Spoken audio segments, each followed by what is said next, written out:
The rain hammered against the windows like bullets as Lena Carter pressed her hand against her still flat stomach, feeling the secret that would either save her or destroy her. In the marble hallway below, Dominic Verice's guards patrolled with military precision, unaware that the woman their boss claimed to possess was about to vanish into the storm. She had exactly 12 minutes before the security rotation changed, 12 minutes to escape the golden cage. 12 minutes before the most dangerous man in the criminal underworld discovered she was carrying his child and that she'd chosen freedom over his protection. If you're hooked, stay with me until the end of this 5-part story. Hit that like button and comment what city you're watching from so I can see how far Lena's journey reaches across the world. The estate was a fortress disguised as a mansion. Lena had learned its rhythms over the past 8 months. The precise intervals when guards changed positions, the blind spots in the camera system, the single service entrance that remained unwatched for exactly 14 minutes during the night shift rotation.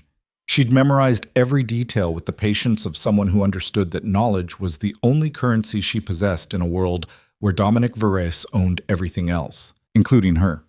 The thought sent a familiar chill through her body as she stood before the full-length mirror in what Dominic called her room.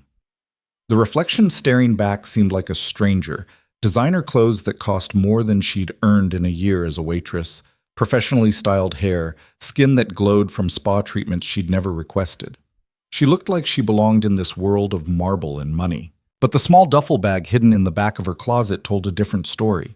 Lena reached for it now, her hand steady despite the fear coursing through her veins. Inside were the essentials she'd gathered over weeks of careful planning. Cash she'd skimmed from shopping trips, a prepaid phone still in its packaging, identification documents she'd managed to keep despite Dominic's tendency to safeguard her personal items, and a small bundle of baby clothes she'd purchased during a rare unsupervised moment at a boutique 3 weeks ago.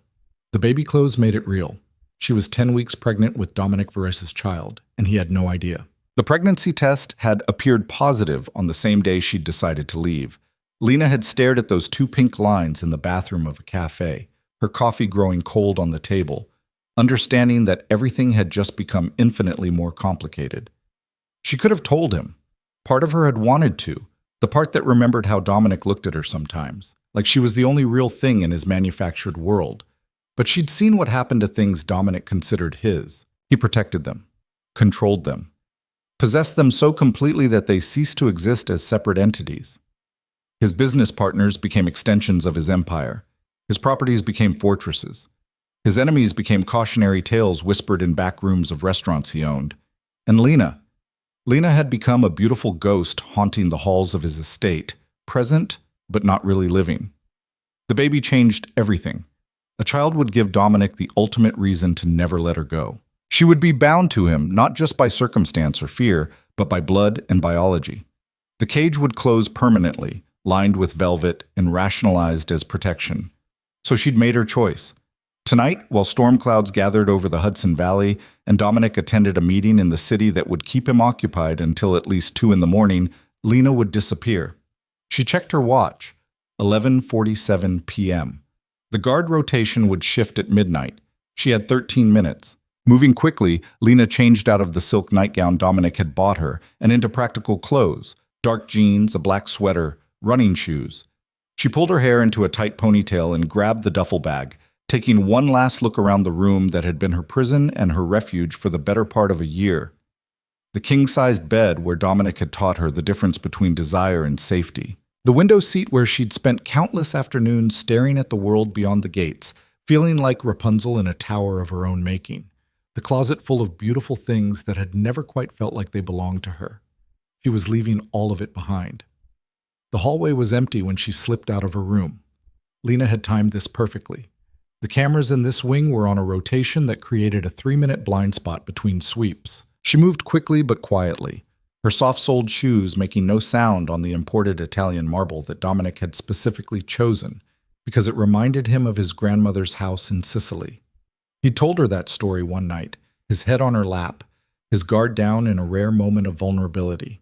Lena had stroked his hair and listened to him talk about the woman who'd raised him after his parents died. The woman who'd taught him that family was everything and loyalty was sacred. She pushed the memory away. Sentiment was a luxury she couldn't afford. The service stairs were exactly where her mental map told her they would be, hidden behind a door that looked like part of the wood paneling. Lena's heart hammered as she descended, each step taking her closer to freedom or disaster. At the bottom, she paused, listening for voices or footsteps. Nothing. The kitchen was dark, illuminated only by the ambient light from appliances and the storm raging outside. Through the window, Lena could see sheets of rain turning the manicured grounds into a watercolor painting. The service entrance was 20 feet away. Through the mudroom and past the security panel, she'd watched the housekeeper disarm 100 times. She'd memorized the code, 0827. Dominic's birthday, because for all his sophistication about security, he was sentimental about the strangest things. The panel beeped softly as she entered the numbers, and Lena held her breath, waiting for alarms to scream or lights to flood the grounds. Instead, there was a quiet click as the lock disengaged. She was out. The rain hit her like a physical force, immediately soaking through her clothes despite the jacket she'd pulled from the mudroom. Lena didn't care. She ran across the grounds, keeping to the shadows, heading for the section of wall she'd identified weeks ago as her escape route. The old oak tree that grew near it had branches strong enough to support her weight, and the wall itself had decorative stonework that created natural handholds. Climbing in the rain was harder than she'd anticipated. The bark was slick, her hands kept slipping, and the wind kept trying to tear her from the tree. But fear was an excellent motivator, and the thought of Dominic discovering her empty room pushed her upward until she was level with the top of the wall. She didn't look down. Looking down would make it real, would show her exactly how far she had to fall if this went wrong. Instead, Lena focused on the branches, on maintaining her grip, on swinging her leg over the top of the wall and finding purchase on the other side. For a moment, she straddled the barrier between Dominic's world and freedom, rain pouring down her face, wind whipping her ponytail like a flag. Behind her, the estate glowed with warm light, beautiful and terrible. Ahead, darkness and uncertainty stretched into the storm. Lena chose darkness. She dropped down the other side, landing hard enough to jar her teeth, but maintaining her footing. Then she was running, sprinting through the woods that bordered the estate, putting distance between herself and the only home she'd known since Dominic had pulled her from her shabby apartment and into his world of luxury and control. The memory came anyway, sharp and clear, despite her attempt to focus on the present. 8 months earlier, the diner's fluorescent lights had been flickering for 3 weeks, giving everyone who worked there a perpetual headache. Lena had learned to ignore it, just like she'd learned to ignore the persistent leak in the ceiling, the temperamental coffee maker, and the way her manager looked at her legs when he thought she wasn't paying attention. It was nearly midnight on a Tuesday, the dead zone between late dinner and the drunk crowd that would start filtering in around 1. Lena was wiping down tables and trying to calculate whether her tips would be enough to cover both her electric bill and her phone bill this month when the bell above the door chimed. She'd looked up and seen him, a man who clearly didn't belong in a diner with cracked vinyl booths and a menu that hadn't changed since 1987. He wore a suit that probably cost more than her car, had eyes that cataloged everything in the room within seconds, and moved with the kind of controlled grace that suggested danger wrapped in expensive tailoring. "Coffee," he'd said, sliding into a corner booth with sightlines to both entrances. "Black." Lena had brought him his coffee, noting the way his hands were scarred despite the obvious wealth, the way he sat like someone accustomed to being obeyed. She'd seen men like him before, not personally, but in the news and whispered conversations, in the way they moved through the world like they owned it, because they did. "Anything else?" she'd asked, ready to retreat to safety behind the counter. "Your name." It wasn't a question. Lena's stomach had tightened, but she'd kept her voice steady. "Lena." "Lena." He'd said it like he was tasting it, testing how it felt. "I'm Dominic. You work here every night?" "Most nights." "You like it?" The laugh had escaped before she could stop it. "Do I like working minimum wage plus tips in a diner that smells like grease and regret? It's a dream come true." Instead of being offended by her sarcasm, Dominic had smiled, a real smile that transformed his face from intimidating to almost beautiful. "Sit with me. I'm working. I'll buy out the diner for an hour. Sit." And she had, against every instinct screaming that this man was dangerous, that getting involved with someone like him was a catastrophic mistake. But there was something about the way he looked at her, really looked at her, not through her or at her body or past her to something more interesting that made her stay. They talked until 3 in the morning. He told her about growing up in Brooklyn, about building something from nothing, about the weight of legacy and expectation. She'd told him about community college classes she couldn't afford to continue, about the father who died leaving nothing but debt, about dreams she'd packed away because survival took precedence. When he'd left, he'd put a $100 bill under his empty coffee cup and told her he'd be back. He had been. Every night for 2 weeks, always taking the same booth, always ordering black coffee, always staying until her shift ended to walk her to her car. Lena had known what he was. You didn't live in the city without learning to recognize the hierarchy of power. But she'd let herself believe that maybe, just maybe, she could touch something beautiful without getting burned. The night he'd asked her to leave with him, she'd said yes. It was supposed to be temporary. A week in his world, seeing how the other half lived, then back to her reality with enough money to pay off her debts and maybe, finally, finish school. He'd promised her that much, and Dominic kept his promises. What she hadn't understood was that Dominic defined promises differently than most people. Yes, she could leave whenever she wanted, but why would she want to leave when he could give her everything? Safety, security, beauty, pleasure. All she had to do was stay in the rooms he provided, wear the clothes he bought, be available when he wanted her. The cage had closed so gradually that Lena hadn't noticed until the lock clicked shut. The memory faded as Lena stumbled over a root, barely catching herself before she fell. The woods were dark and treacherous, but she kept moving, driven by the certainty that stopping meant being caught. She'd planned her route carefully. 3 miles through the woods to the service road where she'd hidden a bicycle 2 weeks ago. Then 15 miles to the bus station in a town small enough that Dominic's people wouldn't think to look there immediately. A bus to Albany, another to Montreal, then across the border into Canada on foot, if necessary. Toronto was her destination, big enough to disappear in, far enough away to make tracking her difficult, and home to a community center she'd researched that helped women in crisis. She'd start there, build something new, give her baby a chance at a life that didn't involve armed guards and blood-stained money. The bicycle was where she'd left it, hidden under a tarp and covered with branches. Lena's hand shook as she uncovered it, reality crashing over her in waves. She was really doing this.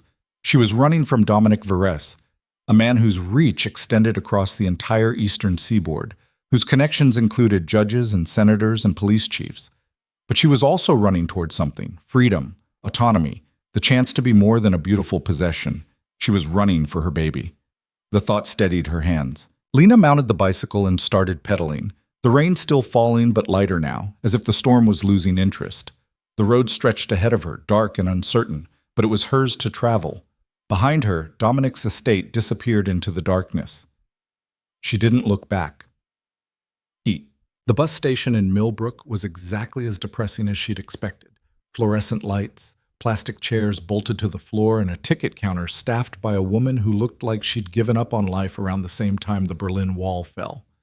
Lena bought her ticket with cash, keeping her head down, trying to look like just another tired traveler rather than a woman fleeing from danger. The next bus to Albany left in 40 minutes. She found a seat as the corner where she could watch both entrances and clutched her duffel bag like it contained everything that mattered. Because it did. The minutes crawled past. Every person who entered the station made her heart race. Every car that pulled up outside could be Dominic's people coming to drag her back.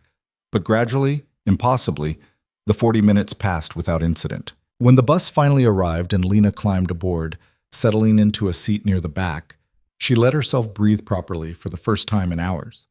The bus pulled out of the station, leaving Millbrook behind, and she watched the darkness roll past the window, feeling something like hope beginning to bloom in her chest. She'd done it. The first step was complete. Albany passed in a blur. Another bus station, another ticket purchased, another few hours of nervous watching. Then Montreal, where the real test came, crossing the border without triggering any alerts Dominic might have arranged. But either his reach didn't extend this far, or he hadn't discovered her absence yet because the border guard barely glanced at her identification before waving her through. Canada welcomed her with early morning light and the promise of a fresh start. Toronto materialized from the highway like a city from a dream. Tall buildings and busy streets and thousands upon thousands of people who didn't know her, didn't know Dominic, didn't care about the complicated history she was trying to escape. She could disappear here. The community center was in a neighborhood that reminded her of where she'd grown up. Not wealthy, but not desperate, full of people just trying to get by. Lena stood outside for a long moment, gathering her courage, before pushing through the doors. The woman at the front desk had kind eyes and patience for Lena's stammered explanation that she needed help finding housing, finding work, finding a way to start over. They didn't ask questions she couldn't answer. They didn't demand explanations. They just helped. Within a week, Lena had a small apartment in a building that was clean if not luxurious, a job washing dishes at a restaurant that didn't ask about work visas, and an appointment at a prenatal clinic that operated on a sliding scale. She was building a life. It wasn't the life she'd imagined during those long afternoons staring out the window of Dominic's estate, but it was hers. She controlled her own schedule, chose her own clothes, decided what she ate and when she slept, and how she spent her limited free time. The poverty was familiar, almost comforting after months of abundance she'd never asked for. And slowly, carefully, she let herself believe she might actually be free. The baby grew inside her, making its presence known with waves of nausea that sent her running to the bathroom during her shifts, with the gradual thickening of her waist that forced her to buy secondhand clothes a size larger. Lena found herself talking to it sometimes, late at night in her small apartment, telling her child about the life they would build together. "You're going to have choices," she whispered, one hand on her stomach. "You're going to have freedom. I promise you that." The prenatal appointments became her anchor, a reminder that she was doing this for someone other than herself, that her flight wasn't just about escape, but about creating possibility. The nurse practitioner who saw her was gentle and thorough, never commenting on the absence of a partner or asking about the baby's father. Lena was grateful for the discretion. 3 months passed. Then 4.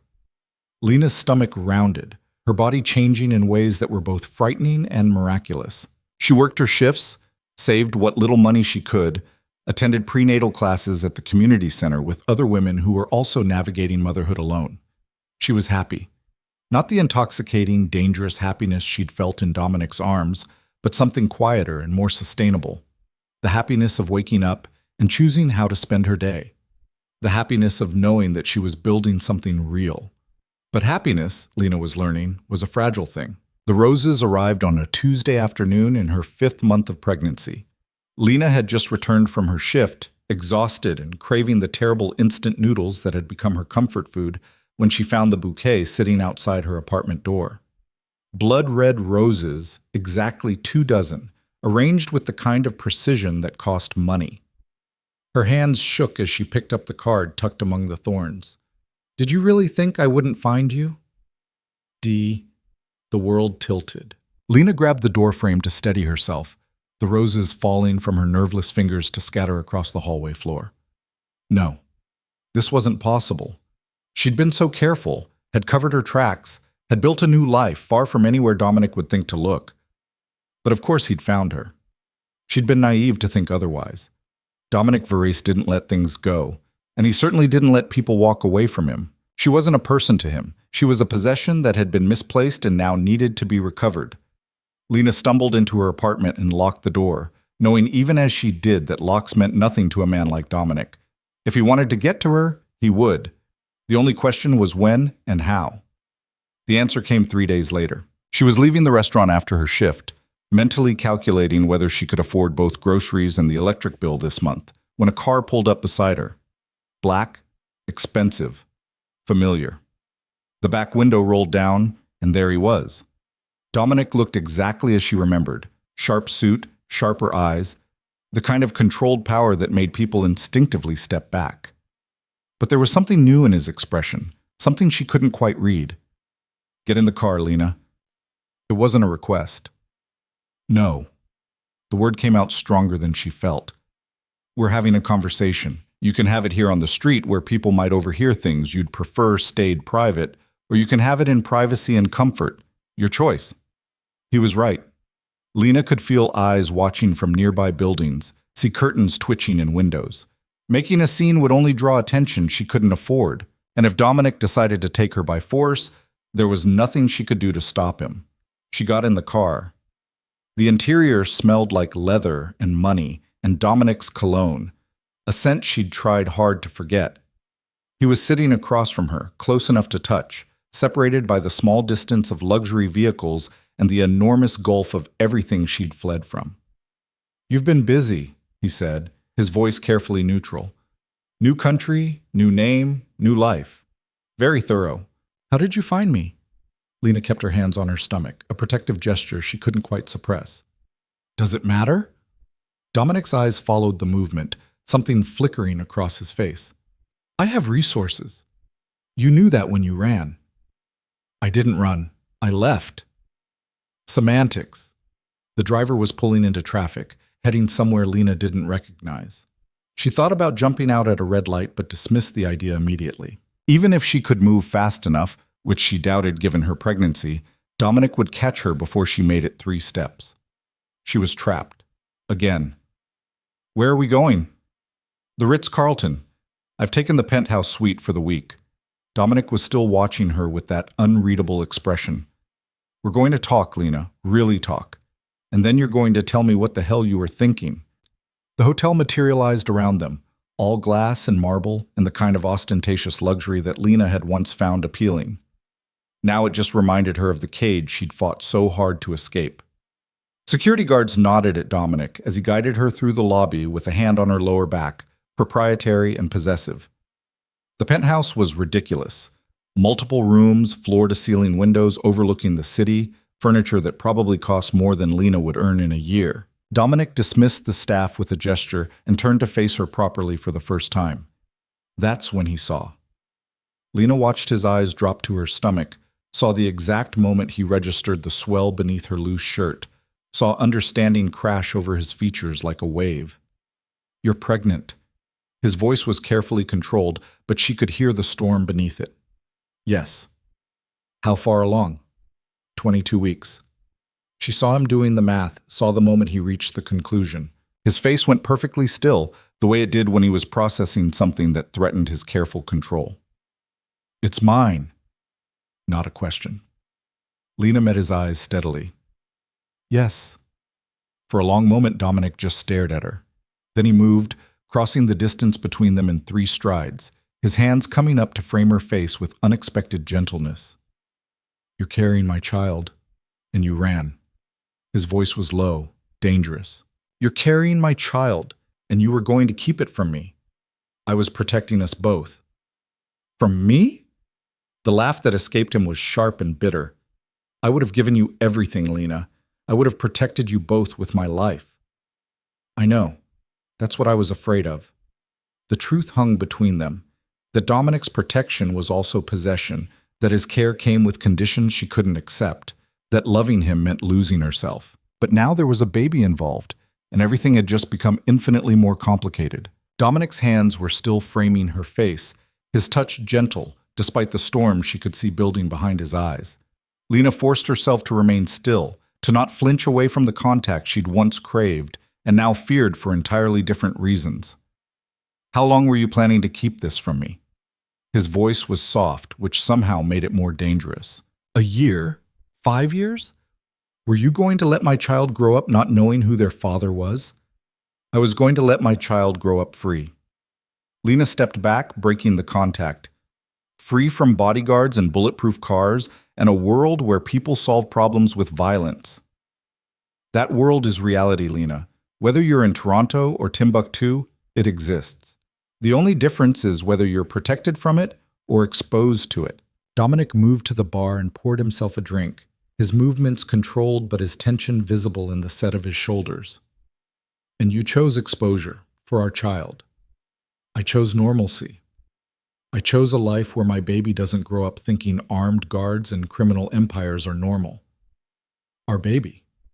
The correction was sharp. "And you don't get to make that choice alone anymore. Not when you're carrying my child." The possessiveness in his tone made Lena's stomach clench. This was what she'd feared, that the pregnancy would give Dominic an unbreakable claim, a permanent reason to exert control. She crossed her arms protectively over her stomach, a barrier between her child and the man who saw it as his. "I'm not going back to that estate," she said firmly. "I'm not going back to being your captive. You were never my captive." Dominic turned to face her, genuine confusion in his expression. "I gave you everything. Protection, luxury, anything you wanted, except freedom, except the right to leave, except my own life. I was keeping you safe. You were keeping me controlled." Lena felt tears threatening, but refused to let them fall. "There's a difference, Dominic. You just can't see it." He set down his glass with enough force to make the crystal ring. "What I see is the woman I care about putting herself and my child at risk because she has some romanticized notion of independence. You were washing dishes in a restaurant, Lena, living in an apartment the size of my closet, eating instant noodles and riding the bus. Is that the life you want for our baby? It's an honest life. Clean money. Real choices. Naive choices." Dominic crossed to the window, looking out over the Toronto skyline. "Do you know how easy it was to find you? 3 days.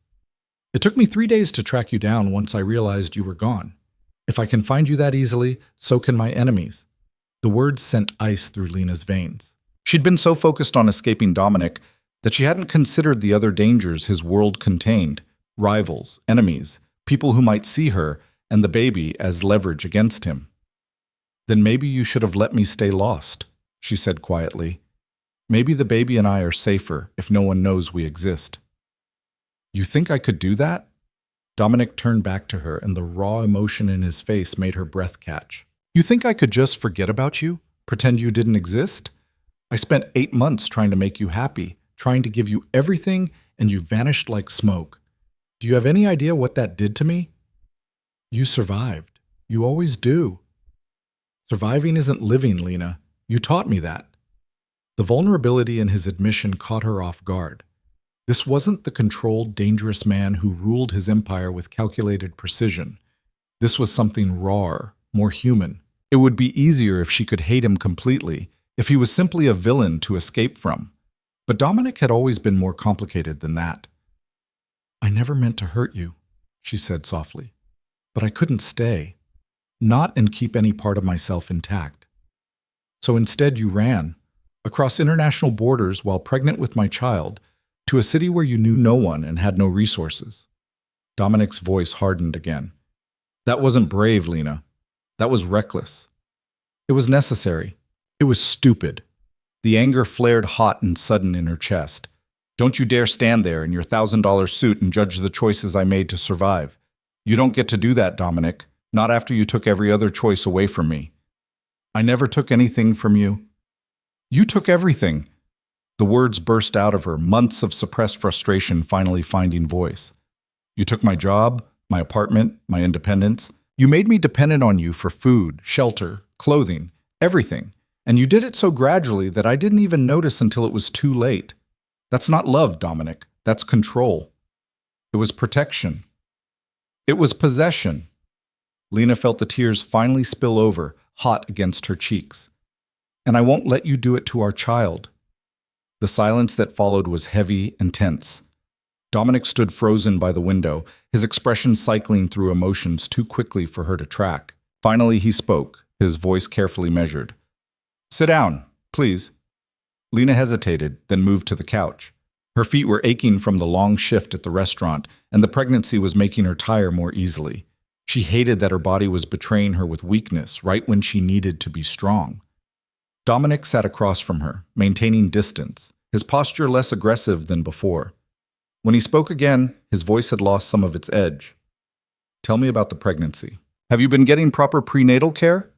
The shift in topic threw her. Yes, there's a clinic. They've been monitoring everything." "And? The baby's healthy?" "As far as they can tell, yes. I'm due in early September." Something softened in Dominic's expression. "September. A summer baby." He paused. "Do you know if it's a boy or girl?" "I didn't want to know. I wanted to be surprised." "That's very you." A ghost of a smile touched his lips, always preferring mystery to certainty. "Sometimes certainty is overrated, and sometimes mystery is dangerous." The smile faded. Lena, I need you to understand something. The life I live, the world I operate in, it's not something I chose lightly, but it's also not something I can simply walk away from. I have responsibilities, obligations, people depending on me. I know that. Do you? Because you seem to think I can just turn it off, become someone different. But this is who I am. This is who I've always been. Lena met his eyes steadily. Then maybe we're incompatible. Maybe we should just acknowledge that and figure out how to co-parent from a distance. Co-parent from a distance? Dominic laughed, but there was no humor in it. You want me to be a weekend father? Send child support checks and birthday cards? I want you to respect that I need my own life. And I want my child to grow up knowing their father, to have the protection and opportunities that come with being mine. Being yours, Lena repeated. That's the problem, Dominic. You see everything in terms of ownership. I see everything in terms of protection. There's a difference. Is there? The question hung between them, unanswered because they both knew the truth, that in Dominic's world, protection and possession were often indistinguishable. A knock at the door interrupted the tension. Dominic rose smoothly, checking his phone before answering. A man in a dark suit entered, carrying several shopping bags that he set on the dining table before leaving without a word. What's that? Lena asked suspiciously. Dinner. I assumed you hadn't eaten. Dominic began unpacking containers of food, Thai cuisine from a restaurant Lena vaguely recognized as expensive and exclusive. You used to love Pad See You. I didn't know if your tastes had changed. The gesture was so unexpectedly thoughtful that it disarmed her. Thank you. Don't thank me. Just eat. You're too thin. They ate in silence, the tension easing slightly as hunger took precedence over argument. The food was delicious, far better than anything Lena had eaten in months, and she found herself eating more than she'd intended. Dominic watched her with an expression she couldn't quite read. When did you start showing? He asked finally. Around 4 months. I've been wearing loose clothes to hide it. Why? Who are you hiding from? Everyone. You. Myself. The future I don't know how to plan for. Lena set down her fork. I've been terrified since I saw those 2 lines on the pregnancy test, Dominic. Terrified of what it meant, what you would do if you found out, what kind of mother I could possibly be when I can barely take care of myself. You would be a wonderful mother. The certainty in his voice surprised her. You're strong, resourceful, protective, everything a child needs, except stable, except secure, except sure that I can keep them safe. That's where I come in. Dominic leaned forward, his intensity focused entirely on her. I can give you security, Lena, real security, not just money, but protection, resources, everything you and the baby need. In exchange for what? My freedom? In exchange for letting me be a father to my child. In exchange for building something together instead of running away. Building what exactly? A bigger cage? Dominic's jaw tightened. Why do you insist on framing everything I offer as imprisonment? I'm trying to give you a good life. Your definition of a good life, not mine. Then tell me yours. What do you want, Lena? Specifically. The question forced her to articulate thoughts she'd only half formed. I want to make my own decisions, choose my own clothes, my own friends, my own schedule. I want to work if I want to work, or study, or just take care of the baby without someone watching over my shoulder constantly. I want to feel like a person, not a possession. Done. She blinked. What? Done. You can have all of that. Dominic pulled out his phone and started typing. I'll have my lawyers draw up an agreement. You get your independence, your choices, your freedom to move and work and live as you choose. In exchange, you agree to certain security measures for your protection and the baby's, and you allow me to be involved in the child's life. Just like that? You're just agreeing? I'm negotiating. There's a difference. He looked up from his phone. But yes, if those are your terms, I'll meet them, within reason. Lena's mind raced, trying to find the trap she was certain existed. What's within reason? You don't take unnecessary risks. You accept basic security, guards when needed, secure housing, that sort of thing. You consult with me on major decisions regarding the child's welfare. And you don't disappear again. And if I want to leave? If I want to move somewhere else? Then we discuss it like adults and come to an agreement. I'm not asking you to be my prisoner, Lena. I'm asking you to be my partner in raising our child. It was more than she'd expected, less than she'd feared. But Lena had learned to be wary of Dominic's gifts. They always came with strings, even when the strings weren't immediately visible. I want it in writing, she said carefully. Everything. My rights, your obligations, boundaries we both agree to respect. Fine. I'll have the papers drawn up within 48 hours. And I want my own lawyer to review them before I sign anything. A smile tugged at Dominic's mouth. Smart. I'll provide a list of reputable attorneys who aren't in my pocket. You can choose whichever one you trust. Why are you being so reasonable about this? The smile faded. Because I learned something during the months you were gone. I learned that controlling someone isn't the same as keeping them. And I'd rather have you as a willing partner than an unwilling captive. He paused. Even if it means giving up some control. Lena wanted to believe him. Part of her desperately wanted to believe that Dominic could change, that they could find a way to coexist that didn't require her to surrender her identity. But another part, the part that had lived in his estate for 8 months, knew that people didn't change their fundamental nature. I need time to think, she said finally. This is all happening too fast. You've had 5 months to think, but fine. Take a few days. Stay here in the suite. It's safer than your apartment anyway. I can't just abandon my job. I'll have someone call in for you. Medical leave. They can't argue with a pregnant woman needing rest. Dominic, Lena. He stood, moving closer, but stopping just outside her personal space. I'm not trying to control you. I'm trying to take care of you. There's a difference, and I need you to learn to see it. And I need you to learn that taking care of someone doesn't mean making all their decisions for them. Fair enough. He stepped back. The suite has 3 bedrooms. Take whichever one you want. There's a fully stocked kitchen, room service if you prefer, and the building has excellent security. I'll be staying here as well, but I won't crowd you. We can talk more tomorrow, after you've rested. It was a dismissal, gentle but firm. Lena stood, suddenly exhausted from the emotional roller coaster of the past few hours. The pregnancy made her tired more easily, and the confrontation with Dominic had drained what little energy she had left. The master bedroom has the better view, Dominic added. But the guest room on the east side gets better morning light. Morning light sounds good. She found the room easily, tastefully decorated in neutral tones with a king-sized bed that looked incredibly inviting. Someone had already placed her duffel bag on a chair, and the sight of it made her stomach clench. How long had Dominic's people been watching her? Had they gone through her apartment? Too tired to worry about it now, Lena changed into the oversized t-shirt she slept in and crawled under the covers. The sheets were Egyptian cotton, ridiculously soft, and the mattress was the perfect combination of firm and comfortable.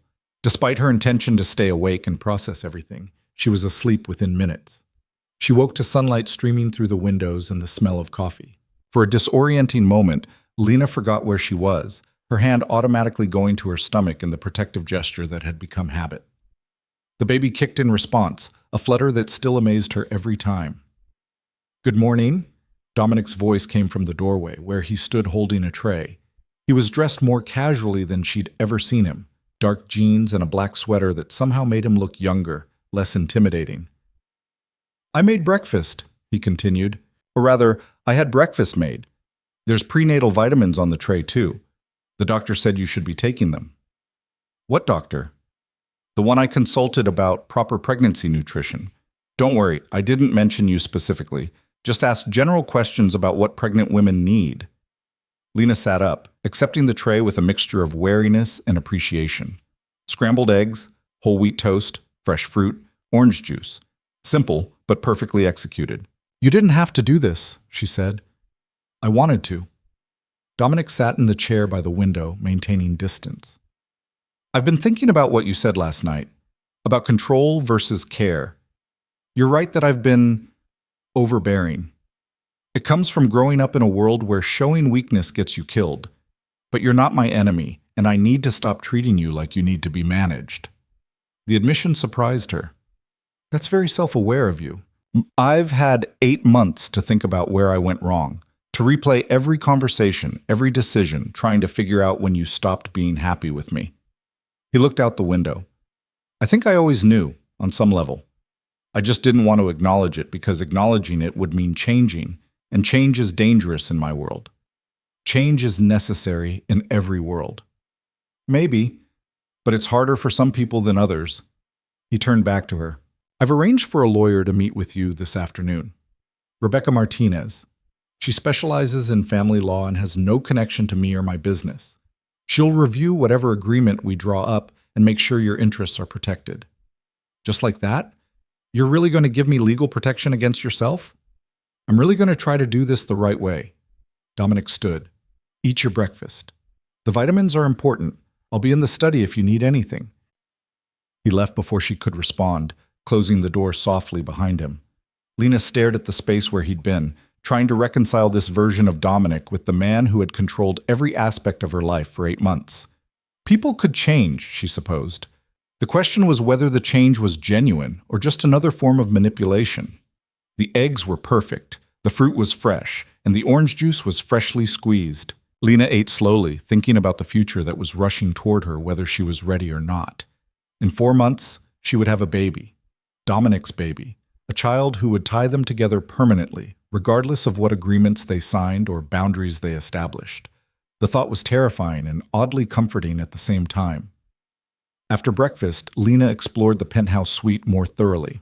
It was absurdly large, with 3 bedrooms, a full kitchen, a living area that could host a party, and windows that offered panoramic views of Toronto.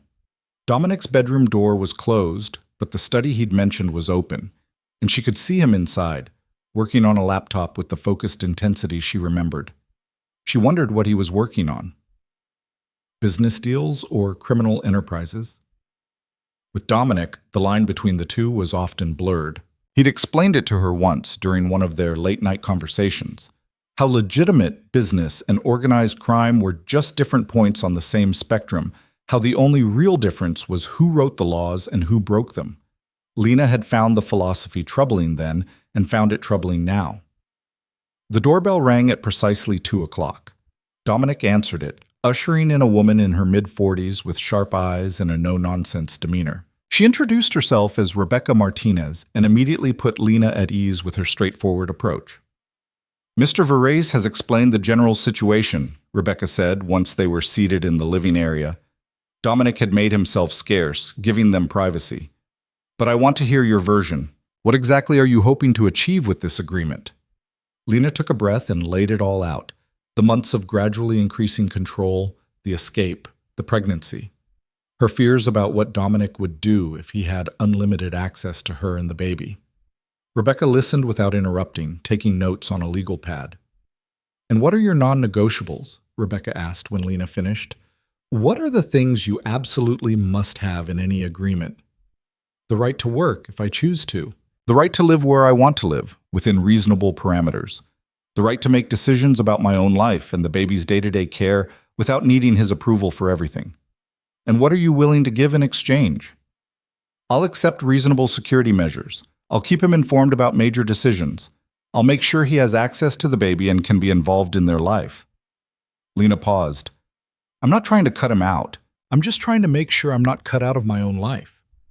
Rebecca nodded. That's a good framework. Let me talk to Mr. Verrez and see what he's willing to put in writing.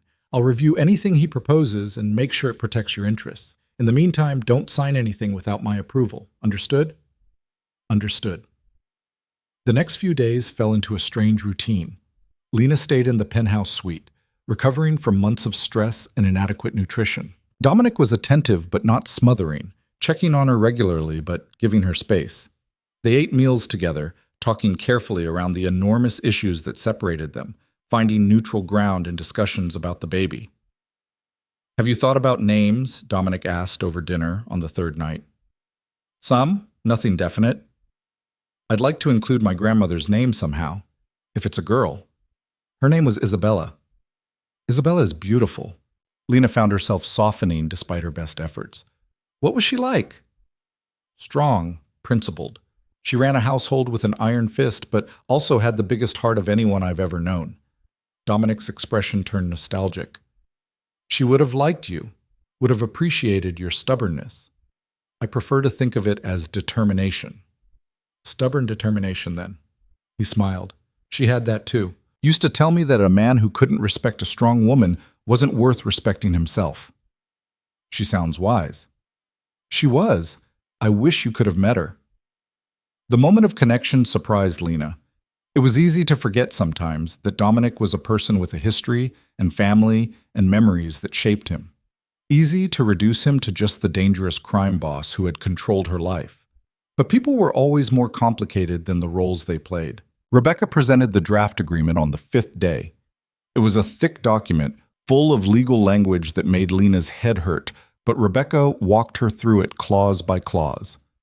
The agreement gave Lena significant autonomy, the right to work, to choose where to live within a defined safe zone that included major cities in the US and Canada, to make day-to-day decisions about the child's care without consultation. In exchange, she agreed to accept security personnel when Dominic deemed it necessary, to keep him informed about major life changes and to not interfere with his relationship with the child.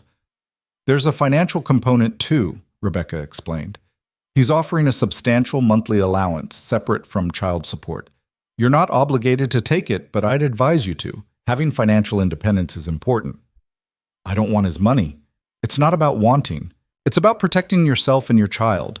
Take the money, put it in an account, use it for the baby's future if nothing else. But don't refuse it out of pride. Lena reluctantly agreed to that provision. Rebecca had also negotiated several other protections, limits on how much surveillance Dominic could conduct, requirements that he respect her privacy, clauses that allowed her to modify the agreement if circumstances changed substantially. It's not perfect, Rebecca said honestly. No agreement can completely protect you from someone with his resources if he decides to violate it. But it's better than nothing, and it's legally enforceable. I'd recommend signing it. Dominic was waiting when Lena emerged from the meeting. His expression was carefully neutral, giving nothing away. Well? He asked. It's fair. More fair than I expected. I told you I was willing to negotiate. You did. I just didn't believe you would actually follow through. Something flickered in his eyes. Hurt, maybe, or disappointment. I know I've given you reasons not to trust me. But I'm trying, Lena. I'm really trying to be better than I was. I know. That's why I'm going to sign it. The relief on his face was almost comical. Thank you.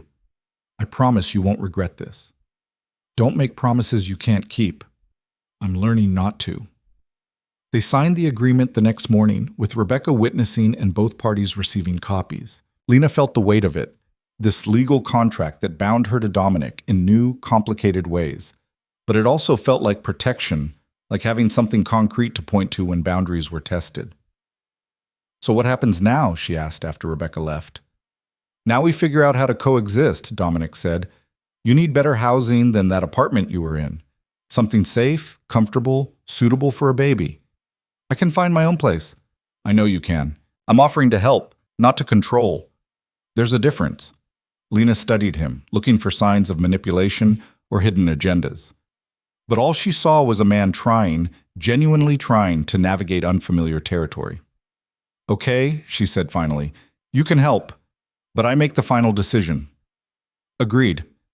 Over the following weeks, they found a rhythm that almost felt sustainable. Dominic helped her find an apartment in a safe neighborhood with good schools nearby.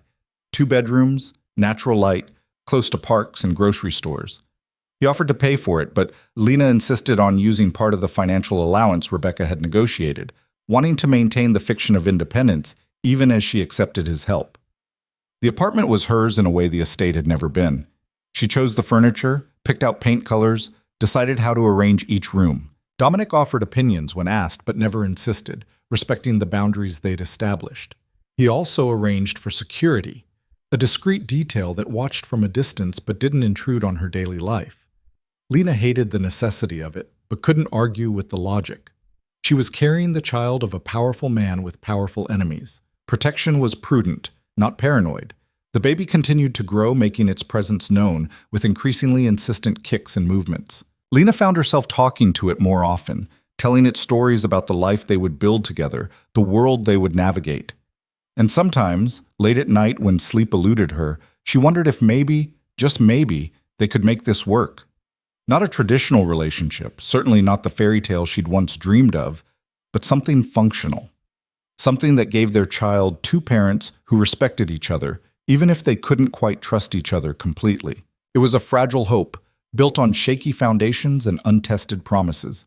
But it was hope, nonetheless. That hope shattered on a Tuesday afternoon in late July.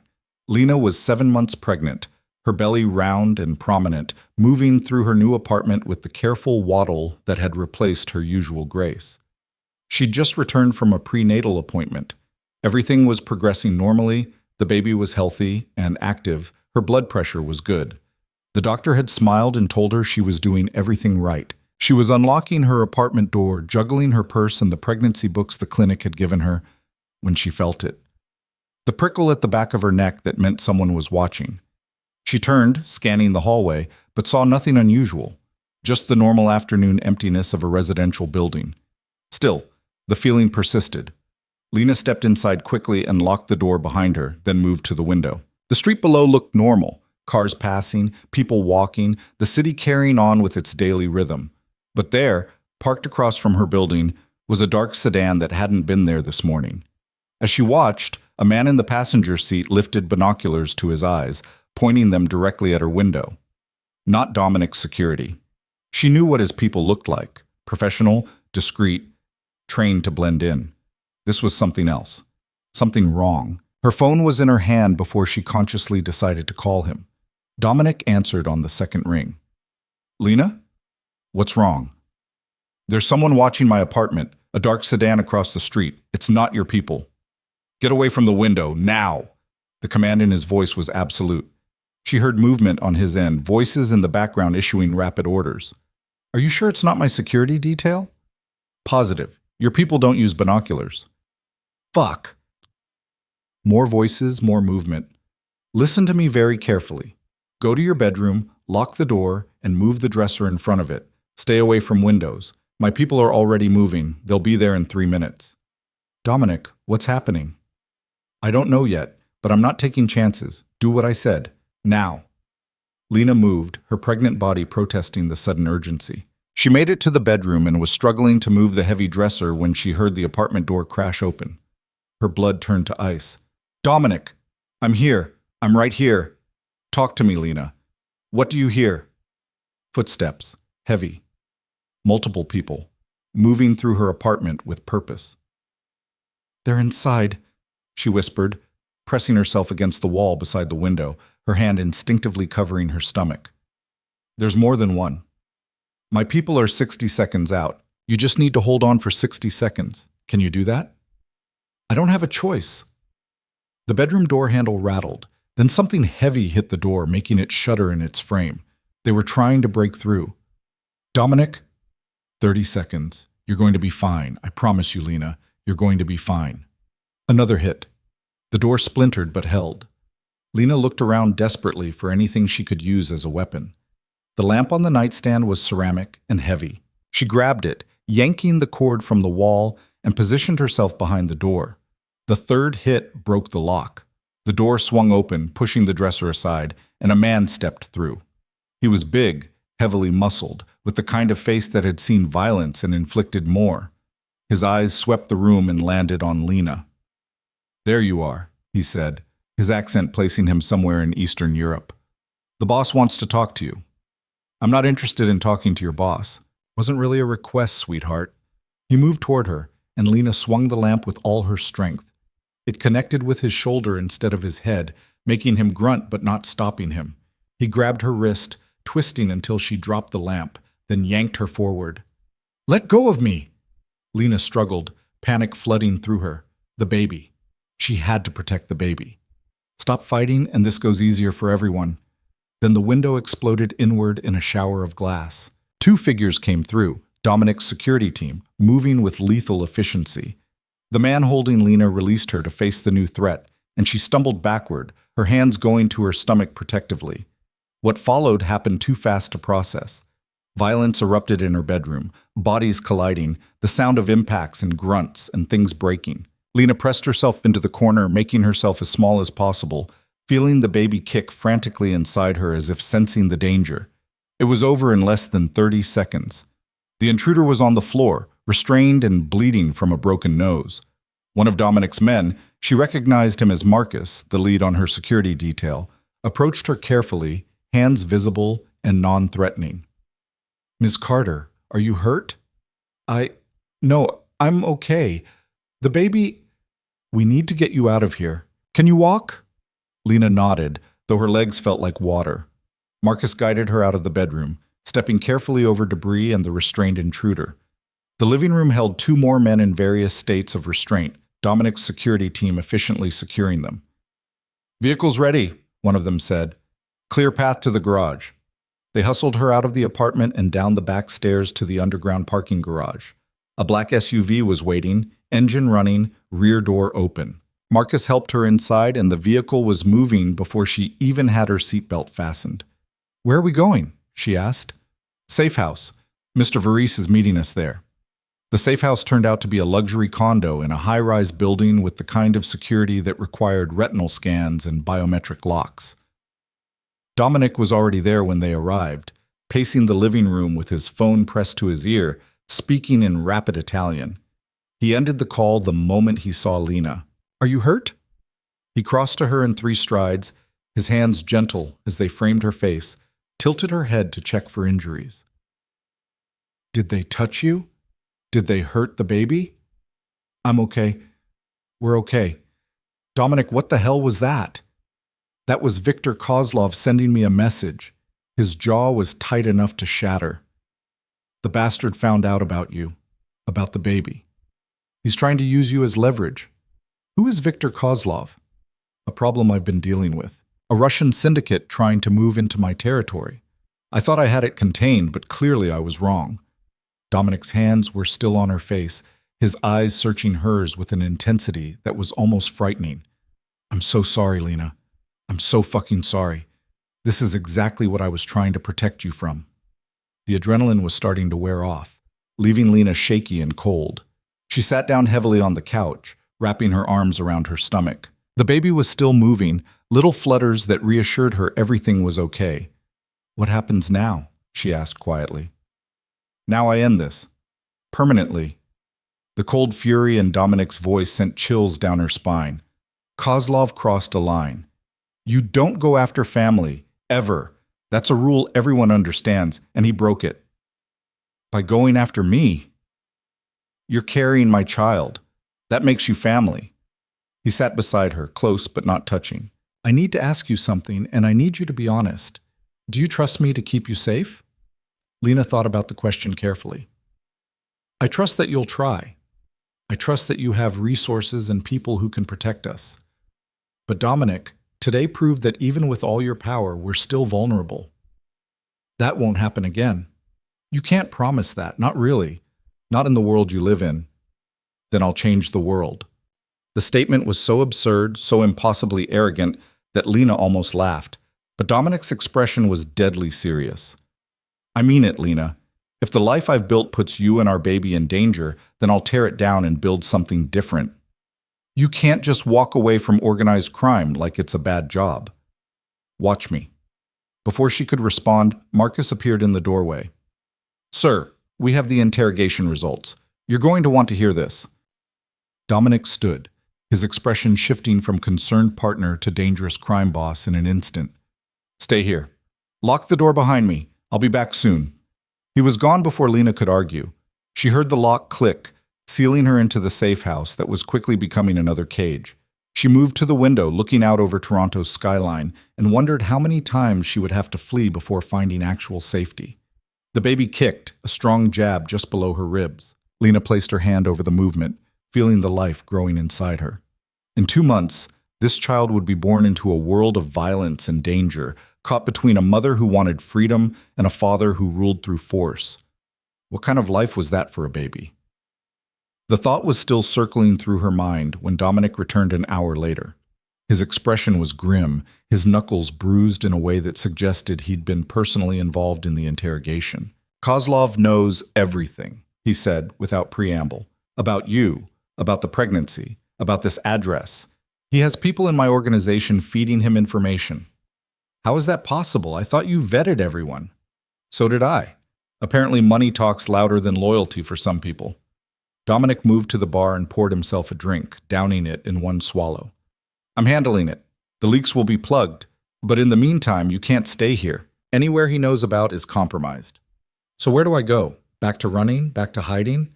No, you come with me. Back to the estate in New York. The suggestion made Lena's stomach clench. I can't go back there, Dominic. That place was a prison. That place is a fortress. It has security that would take an army to breach. You'd be safe there. You and the baby would be protected while I clean up this mess. For how long? A week? A month? The rest of my life? As long as it takes. He turned to face her. I know you hate the idea. I know it feels like going backward. But right now, your safety and the baby's safety are the only things that matter. Pride and independence don't mean shit if you're dead. The brutal honesty of the statement hit her like cold water. He was right, and she hated that he was right. Today had proven that her carefully constructed new life was built on sand, that a single determined enemy could bring it all crashing down. I want to negotiate terms, she said finally. If I'm going to the estate, I need guarantees, real ones. Name them. I want my own wing, separate from yours. Space that's mine where you don't come without invitation. I want internet access that you don't monitor. I want the ability to communicate with the outside world freely. And I want a timeline, a specific date when you'll have this situation resolved and I can leave again. Dominic considered this, his expression unreadable. You can have your own wing. You can have unmonitored internet access to reasonable sites. No posting about your location or situation. You can communicate with approved contacts, but I can't give you a timeline because I don't know how long it'll take to neutralize Kozlov completely. Then give me a maximum, 3 months. If you can't resolve this in 3 months, we revisit the arrangement. 6 months. 3 isn't enough time to dismantle an organization and ensure they don't regroup. 4 months. That takes us through the birth and the first month postpartum. After that, I need to know there's an exit. 4 months, Dominic agreed.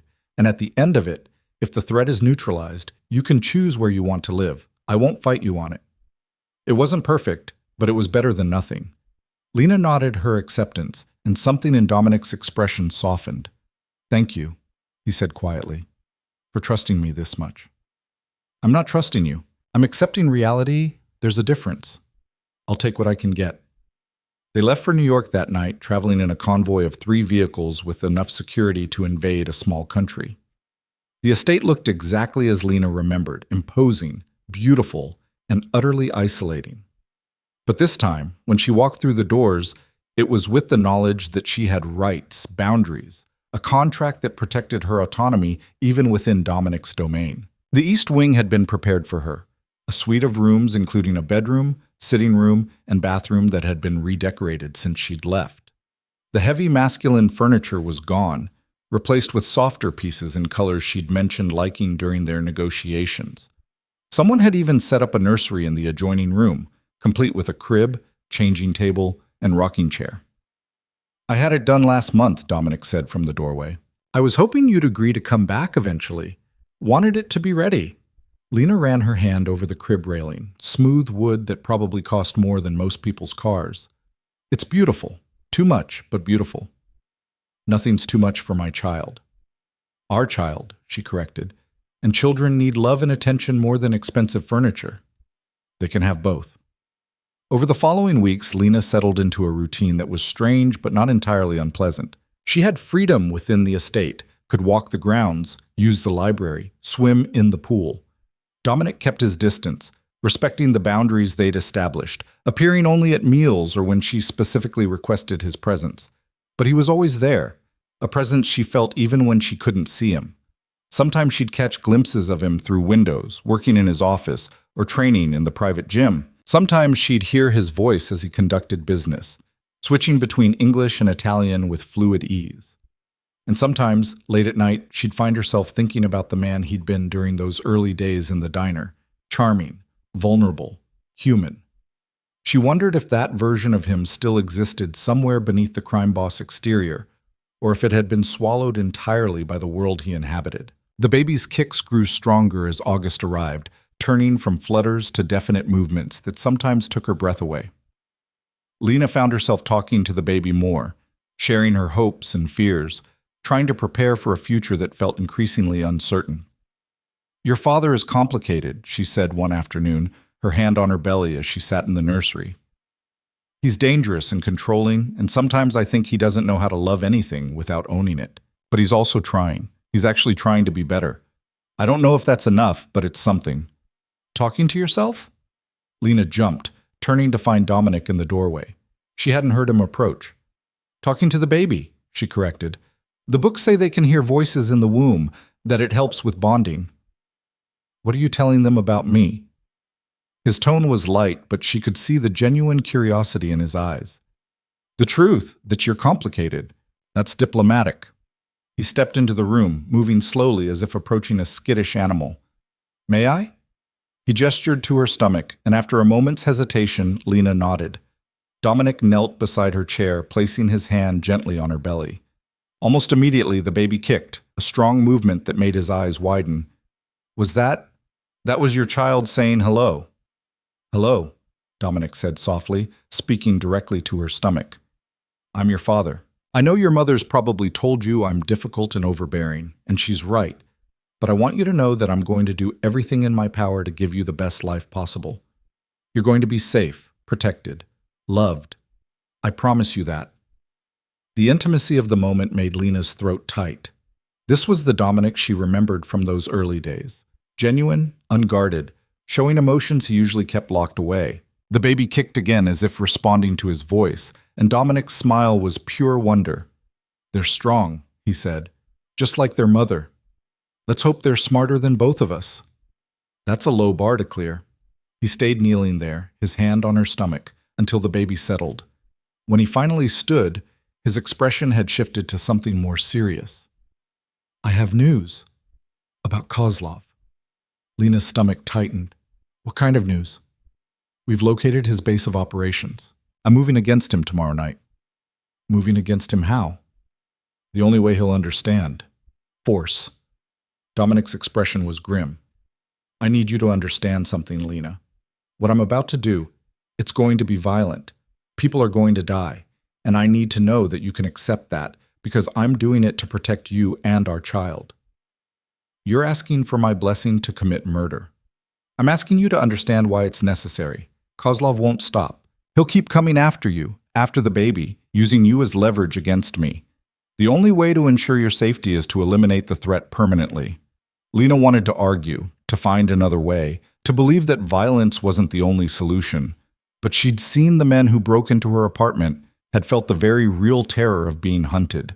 Sometimes the world didn't offer clean choices, only impossible ones. Do what you have to do, she said finally, but don't tell me the details. I don't want to know. Fair enough. He moved toward the door, then paused. If something goes wrong tomorrow, nothing's going to go wrong. But if it does, there are instructions in my office, documents that ensure you and the baby are taken care of. The estate becomes yours, all of it, and there are legitimate business holdings that will provide income without any connection to the criminal side of things. Dominic, I'm being practical. This is dangerous, and I'd be stupid not to plan for all contingencies. He met her eyes. But I'm coming back, Lena. I promise you that. I'm coming back to meet our child. He left before she could respond, and Lena was alone with her fears and the baby growing inside her. She wanted to call him back, to tell him not to go, to find another way. But she knew there wasn't another way. Not in his world. The next 24 hours crawled past with agonizing slowness. Dominic was gone by the time Lena woke, the estate feeling empty despite the dozens of staff and security personnel. She tried to distract herself with books and movies and walks through the garden, but nothing could quiet the anxiety churning in her stomach. Night fell. Then midnight passed. Then 2 a.m. arrived with no word. Lena paced her room, one hand on her stomach, silently pleading with whatever force governed the universe to bring Dominic back safely. Not because she loved him, she still wasn't sure what she felt for him, but because their child deserved to have a father, and because somewhere beneath all the complications, she still cared what happened to him. The sun was starting to lighten the eastern sky when she heard vehicles approaching. Lena ran to the window and saw the convoy pulling through the gates. Her heart hammered as she watched the cars park, watched men emerge, watched for Dominic among them. There, he was climbing out of the lead vehicle, moving stiffly but under his own power. Alive. Lena didn't remember deciding to move. She just found herself running through the halls in her nightgown and bare feet, taking the stairs too fast for someone 7 months pregnant, emerging into the main foyer just as Dominic entered through the front door. He looked like hell. His suit was torn and bloody, his face bruised, exhaustion written in every line of his body. But he was alive and whole and there. "Lena?" He seemed surprised to see her. "What are you doing up?" "Waiting for you, you idiot!" The words came out sharper than she'd intended, but she couldn't stop them. "Do you have any idea how worried I was? I told you I'd come back, and I told you not to make promises you can't keep." She was crying now, tears running hot down her face, and she wasn't even sure why. "You're bleeding." "It's not my blood, most of it, anyway." Dominic swayed slightly, and Lena realized he was more hurt than he was admitting. "Marcus," she called to the security chief. "Get a doctor. Now." "I'm fine." "You're not fine. You're exhausted and injured and probably in shock." Lena took his arm, guiding him toward the sitting room. "Sit down before you fall down." To her surprise, he obeyed. Dominic sank onto the couch, and Lena sat beside him, her anger and fear and relief all tangling together into something she couldn't name. "Is it done?" she asked quietly. "Is Kozlov?"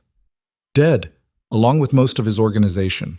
The rest are scattered and won't be regrouping anytime soon." Dominic's voice was flat, emotionless. "You're safe now. You and the baby are safe." "At what cost?" "A cost I was willing to pay." The doctor arrived then, bustling in with a medical bag and efficiently ordering everyone out except Lena. She watched as he examined Dominic, cataloging injuries: bruised ribs, a deep cut on his shoulder that needed stitches, various contusions, and abrasions. Nothing life-threatening, but enough to make her stomach churn thinking about what he'd walked into. "You need rest," the doctor said finally. "Real rest. No work, no stress, just recovery." "Fine. Whatever you say." After the doctor left, they sat in silence, the early morning light filtering through the windows. Lena should go back to her room, give Dominic space to recover, but she found herself unable to move. "Thank you," she said finally. "For what?" "For coming back, for keeping your promise." She placed his hand on her stomach, where the baby was starting to wake and move. "For making it possible for our child to have a father." Dominic's expression crumbled. He pulled her close, burying his face against her shoulder, and she felt his body shake with silent sobs. The violence he'd committed, the lives he'd taken, the weight of protecting his family, all of it was crashing over him, and for once, he wasn't trying to maintain the mask of control. Lena held him, this complicated, dangerous, broken man who was the father of her child, and wondered if maybe, just maybe, they could find a way through this together. The days that followed felt suspended in time, caught between the violence that had just ended and the new life that was about to begin. Dominic recovered slowly, his body healing while something deeper shifted inside him. Lena watched the transformation with cautious curiosity, noting how he spent less time in his office conducting business and more time in the library reading books about fatherhood and child development. "Listen to this," he said one afternoon, looking up from a parenting guide. "It says babies can recognize their father's voice if he talks to them regularly before birth. We should be doing that more." Lena smiled despite herself. "We've been doing that. You talk to the baby every night." "I mean more structured. Stories, maybe. My grandmother used to read to me from this collection of Italian folk tales. I wonder if I still have it somewhere." "You're nesting." "I'm preparing. There's a difference." "Not much of one." She shifted on the couch, trying to find a comfortable position. At 8 months pregnant, comfort was increasingly elusive. "The baby's going to be here in 4 weeks. Are you ready for that?" The question made Dominic set down his book. "Honestly, I'm terrified. I've faced down armed men, negotiated with psychopaths, built an empire from nothing. But the idea of being responsible for a tiny human who's going to depend on me completely? That's the most frightening thing I've ever confronted." "At least you're honest about it." "Are you ready?" Lena considered the question carefully. "I don't think anyone's ever truly ready to become a parent, but I'm as prepared as I can be. I've read the books, taken the classes, set up the nursery. The rest is just showing up and doing the work." "You're going to be an amazing mother." "You keep saying that." Because it's true. You're strong, resourceful, protective, everything a child needs. He moved to sit beside her, close enough that she could feel his warmth. I know I haven't given you many reasons to believe in me, but I want you to know something. I'm committed to this, to being a real father, not just a name on a birth certificate. Whatever it takes. Even if it means changing your life completely? Especially if it means that. Dominic reached for her hand, his touch tentative. I've been thinking about what you said, about the world I live in being too dangerous for a family. You were right. I usually am. So I'm making changes, real ones. He pulled out his phone and showed her a document. I've been working with attorneys to legitimize my business holdings. The criminal enterprises are being phased out or transferred to people who can handle them. Within 6 months, everything I control will be legal. Lena stared at the screen, trying to process what she was reading. Dominic, this is your entire empire. You're just walking away from it. I'm transforming it. There's a difference. He scrolled through pages of legal documents, corporate filings, business registrations. The real estate holdings were always legitimate. Same with the import businesses, once you remove the smuggling component. The restaurants, the construction companies, the waste management contracts, all of it can operate legally. It just won't be as profitable. And the people who work for you, the ones whose livelihoods depend on the criminal side, they're being offered positions in the legitimate operations if they want them.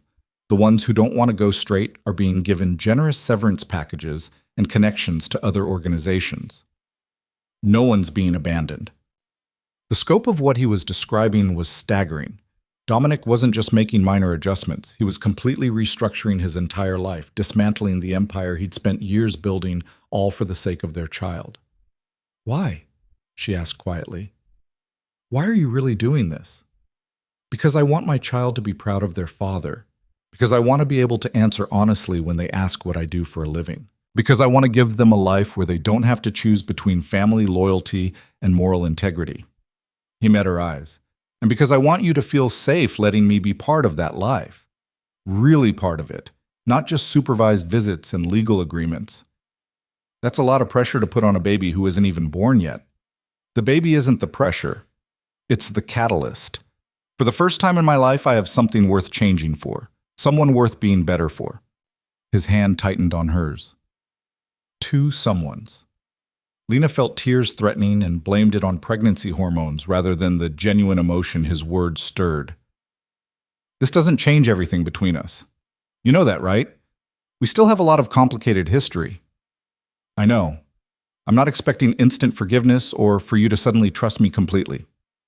I'm just asking for the chance to prove I can be the kind of man our child deserves. The kind of man you deserve. Before she could respond, the baby kicked hard enough to make her gasp. Dominic's hand was on her stomach immediately, feeling the movement. Strong kick, he said with a smile. Definitely takes after you. Or after you. You're the stubborn one. We're both stubborn. This kid doesn't stand a chance. The moment of levity eased some of the tension, and they sat together in comfortable silence, Dominic's hand on her stomach, feeling their child move and shift. It was the closest they'd been in months, not just physically, but emotionally. And Lena found herself wondering if maybe his transformation was genuine. If maybe, despite everything, they could find a way to build something real. The thought was interrupted by her phone ringing. Rebecca Martinez's name appeared on the screen. I should take this, Lena said, accepting the call. Rebecca, hi. What's up? Lena, I need to ask you something, and I need you to be completely honest with me. Rebecca's voice was tight with concern. Are you at the Varese estate of your own free will? The question sent alarm bells ringing. Yes, of course. Why? Because I received a very concerning anonymous message suggesting you're being held there against your will. It included photos of the estate's security, guard rotations, entry points. Someone's been conducting surveillance. Lena's blood ran cold. When did you receive this? 20 minutes ago. I tried calling immediately, but it went to voicemail. The estate has signal dampening in some areas. Rebecca, who sent this? Do you have any idea? No, it came through an encrypted service, untraceable. But Lena, this is serious. If someone's watching the estate, gathering intelligence, I need to call you back. Lena ended the call and turned to Dominic, who was already on his feet, his expression deadly serious. He'd heard enough of the conversation to understand the implications. "Get Marcus," he said into his phone. "Now, we have a situation." Marcus arrived within minutes, and Dominic quickly briefed him on the situation. The security chief's expression grew increasingly grim as he listened. "We've had no indication of surveillance," Marcus said. "Our counter-surveillance sweeps are thorough. If someone's been watching us, they're using methods we haven't detected." "Then our methods aren't good enough." Dominic's voice was cold. "I want the entire security protocol reviewed and upgraded. Bring in outside consultants if you need to. And I want to know who sent that message to Lena's attorney and why." "On it." Marcus left, already issuing orders into his radio. Lena stood, pacing despite the awkwardness of her pregnant body. "This doesn't make sense. You eliminated Kozlov. His organization is scattered. Who else would target us?" "That's what we're going to find out." Dominic was typing rapidly on his phone, messages flying to various contacts. "But until we know, we need to assume the worst. You're not leaving the estate, period." "I wasn't planning to. I'm 8 months pregnant and the size of a house. I'm not exactly mobile." "I'm serious, Lena. Something about this feels wrong. The timing, the method, the fact that they sent it to your lawyer instead of directly to you. Someone's playing a game, and I don't like it." Over the next few hours, the estate transformed into a fortress. Additional security arrived, surveillance equipment was upgraded, every entry point was reinforced. Dominic's people swept the grounds repeatedly, looking for signs of observation or intrusion. They found nothing.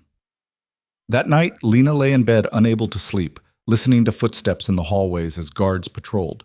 The baby was restless too, moving constantly, as if picking up on her anxiety. She was debating whether to get up and walk around when her door opened quietly. "It's just me," Dominic said softly. "I saw your light was on. Can I come in?" "It's your house. It's your room. There's a difference." He entered anyway, closing the door behind him. He was dressed casually in sweatpants and a t-shirt, looking more approachable than he did in his usual suits. "Can't sleep?" "The baby's doing gymnastics. I have to pee every 20 minutes. And someone's apparently watching the estate with unknown intentions. Sleep seems unlikely." "Mind if I stay?" "Just until you fall asleep. I promise I'll behave." Lena should say no. Maintaining boundaries was important, especially now when emotions were running high and fears were amplified. But the truth was, she didn't want to be alone.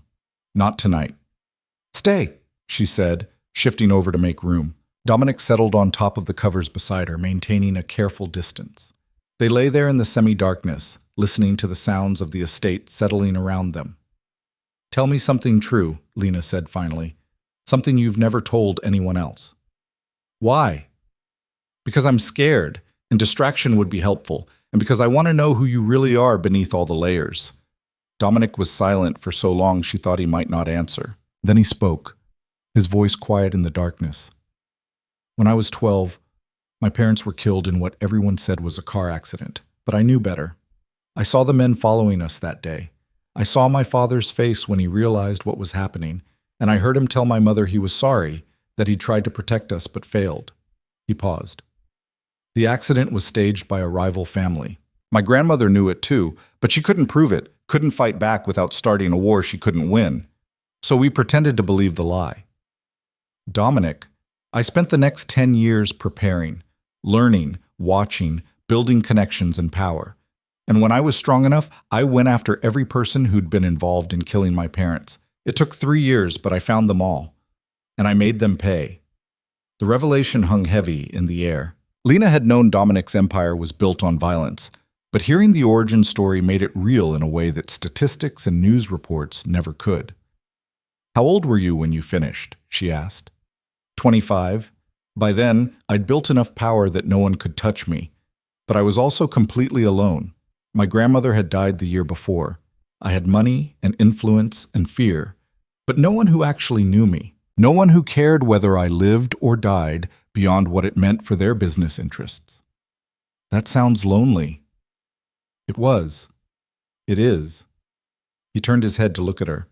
Until you walked into that diner with your smart mouth and your refusal to be impressed by money or power, you saw me, Lena, really saw me. Not the boss or the empire or the fear, just Me. Do you have any idea how rare that is? So you decided to collect me like a rare artifact? I decided to hold on to the first real thing I'd found in my life. He reached out slowly, giving her time to pull away, and placed his hand on her stomach. The baby kicked immediately, a strong movement that made them both smile. And now we're creating something even more real. Someone who's going to carry part of both of us into the future. No pressure on the kid. All the pressure. They're going to have to put up with two incredibly stubborn parents who can't seem to figure out how to coexist without either fighting or running away. We're doing better than we were. The bar was underground. We didn't have far to go to improve. Lena laughed despite herself and felt some of the tension ease. They talked for another hour, trading stories and fear and hopes for the future, until finally Lena felt sleep pulling at her. Dominic stayed exactly where he was, his hand on her stomach, his presence somehow comforting rather than threatening. She woke to sunlight streaming through the windows, and Dominic gone, though a note on the pillow said he'd stayed until dawn. The gesture touched her more than it probably should have. The morning brought new developments. Marcus appeared at breakfast with information that made Lena's stomach drop. We identified the source of the surveillance photos, he said, pulling up images on a tablet. They weren't taken recently. They're from 8 months ago, right before Ms. Carter left. Someone had been watching the estate back then and held on to the images until now. Why send them now? Lena asked. What's the point? That's what we can't figure out, unless… Marcus hesitated, looking at Dominic. Unless what? Dominic's voice was dangerous. Unless someone's trying to make you paranoid, to make you second-guess your security, divide your attention, keep you looking over your shoulder when you should be focused on other things. Like legitimizing my business operations, Dominic said slowly, like restructuring my entire empire. Someone who benefits from me staying in the criminal world would have every reason to want me distracted right now. Who knows about your plans? Lena asked. Too many people. The lawyers, the accountants, key personnel who need to be brought into the loop for the transition. Any one of them could have leaked information to someone who doesn't want to see me go legitimate. The realization shifted everything.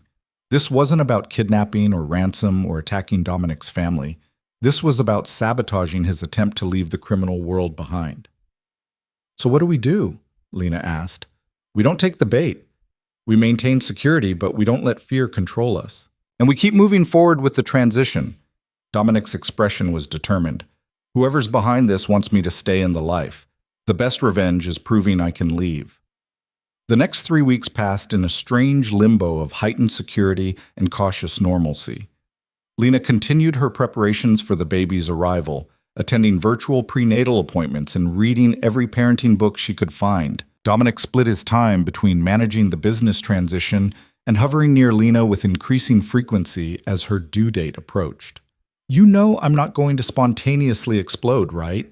She said one afternoon, finding him watching her from the doorway for the 3rd time that day. The books say labor can start any time now. I want to be prepared. By staring at me?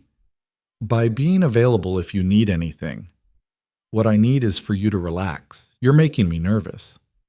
Sorry. I'll try to hover less, obviously. That would be appreciated. But despite her words, Lena found his presence comforting. The estate felt safer with him nearby, and as her body prepared for labor with increasing Braxton Hicks contractions and general discomfort, knowing help was close provided peace of mind. Labor started on a Tuesday morning, 3 days before her official due date. Lena woke to cramping that was different from the practice contraction she'd been experiencing. Stronger, more purposeful.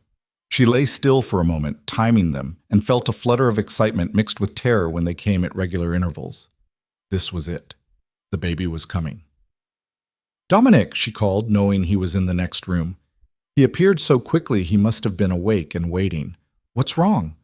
Nothing's wrong. I'm in labor. The color drained from his face. You're… now? Right now? Contractions are about 10 minutes apart. We have time. But we should probably head to the hospital soon. Hospital. Right. Okay. Dominic pulled out his phone with shaking hands. I'll call the doctor. Get the car ready. Make sure the room is prepared. Dominic, breathe. I am breathing. No, you're hyperventilating. Sit down before you pass out. He sat, looking so uncharacteristically rattled that Lena almost laughed. This was the man who'd faced down armed enemies without flinching, and he was coming apart because she was having a baby. "We practiced this," she reminded him. "You know what to do. Grab the hospital bag, call Dr. Morrison, and get the car ready. I'm going to change into something more comfortable than pajamas." "Right, yes, hospital bag." He stood, then sat again. "Where's the hospital bag?" "In the nursery closet, where we put it 2 weeks ago." "Nursery, closet, got it." Lena watched him sprint from the room and allowed herself a small smile despite the contraction building in her abdomen. If nothing else, seeing Dominic completely undone by impending fatherhood was entertaining. The drive to the hospital was tense but uneventful. Dominic had arranged for a private suite weeks ago, complete with security stationed discreetly outside. Dr. Morrison met them there, calm and competent, checking Lena's progress and confirming she was indeed in active labor. "Everything looks good," the doctor said. "You're at 4 centimeters. Could be a few more hours, could be faster. Every labor is different." It turned out to be somewhere in between. Lena labored through the afternoon and into early evening, Dominic staying by her side the entire time. He held her hand through contractions, brought her ice chips when she needed them, and provided a target for her increasingly creative insults as the pain intensified. "I hate you," she panted during a particularly brutal contraction. "This is your fault. Your stupid, overachieving sperm. I know. I'm sorry. You're doing amazing. Don't patronize me. I will end you." "Noted. Squeeze my hand as hard as you need to." "I'm going to break your fingers." "That's fine. I deserve it." By 8 o'clock that evening, Lena was fully dilated and ready to push. The next hour was a blur of pain and effort and medical personnel offering encouragement. Dominic stayed at her shoulder, whispering things she barely heard but found comforting anyway, his presence anchoring her through the hardest physical challenge of her life. And then, with one final push that took everything she had, their baby entered the world. The first cry was the most beautiful sound Lena had ever heard. Dr. Morrison lifted the baby, announcing, "It's a girl," before placing the tiny, perfect human on Lena's chest. Lena looked down at her daughter, their daughter, and felt the world reorganize itself around this new reality. Tiny fingers, a shock of dark hair, eyes scrunched shut as she wailed her displeasure at being evicted from her warm home. She was perfect and terrifying and completely dependent on them. "Hi, baby girl," Lena whispered, tears streaming down her face. "We've been waiting to meet you." Dominic stood frozen beside the bed, staring at his daughter with an expression of absolute wonder. When he finally spoke, his voice was thick with emotion. "She's perfect." "She is. Do you want to hold her?" The nurse took the baby for weighing and measurements, then wrapped her in a blanket and brought her to Dominic. He accepted his daughter with trembling hands, cradling her like she was made of glass. "Isabella Grace," he said softly. "If that's still okay with you." Lena nodded, too emotional to speak. They discussed names over the past few weeks, finally settling on Isabella for Dominic's grandmother and Grace for Lena's mother. A bridge between both their families, both their histories. "Isabella Grace Varese Carter," Lena managed. A big name for such a small person. "She'll grow into it." Dominic couldn't take his eyes off his daughter. "She's beautiful, Lena, just like her mother." The hours that followed were exhausting and overwhelming and more joyful than Lena had imagined possible. Isabella nursed for the first time, slept in her father's arms, was examined and pronounced perfectly healthy. As night fell and the hospital quieted, Lena found herself watching Dominic hold their daughter, seeing in his face a tenderness she'd never witnessed before. "You're staring," he said without looking away from Isabella. "So are you.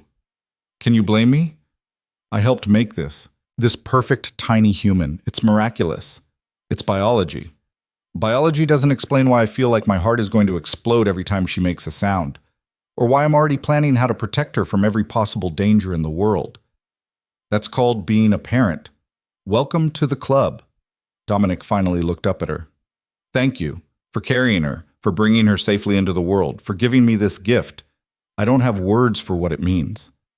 "You're welcome. But Dominic, this is just the beginning. The hard part comes next, actually raising her, keeping her safe and healthy and happy for the next 18 years. Minimum. I know, and I promise you I'm ready for it, whatever it takes. He stood carefully, bringing Isabella to the bed. We should let you rest. The nurse said she'll take Isabella to the nursery for a few hours so you can sleep. No. The word came out more sharply than Lena intended. I want her here, in the room with us. I need to know she's safe. Something in her tone must have conveyed the depth of her fear, because Dominic simply nodded. Then she stays. We'll take shifts watching her if you want. I'm not leaving anyway. True to his word, Dominic settled into the chair beside Lena's bed, Isabella sleeping peacefully in the bassinet between them. Every few minutes, one or both of them would lean over to check that she was still breathing, still real, still theirs. In the quiet darkness of the hospital room, Lena felt something shift inside her. For months, she'd been fighting against Dominic, against his control, against the life he represented. But looking at him now, watching their daughter with such fierce devotion, she realized that maybe they could build something new. Not the toxic dynamic of possession and escape, but something more balanced, something real. It wouldn't be easy. They had too much history, too many complications, too many fundamental differences in how they viewed the world. But for Isabella's sake, and maybe, just maybe, for their own, it was worth trying. Dominic, she said quietly, I want to renegotiate our agreement. His head snapped up. What? Why? Because circumstances have changed. Because Isabella deserves to have both her parents present and engaged, not following some legal contract that keeps us at arm's length. Because I think we can do better than what we settled for. What are you proposing?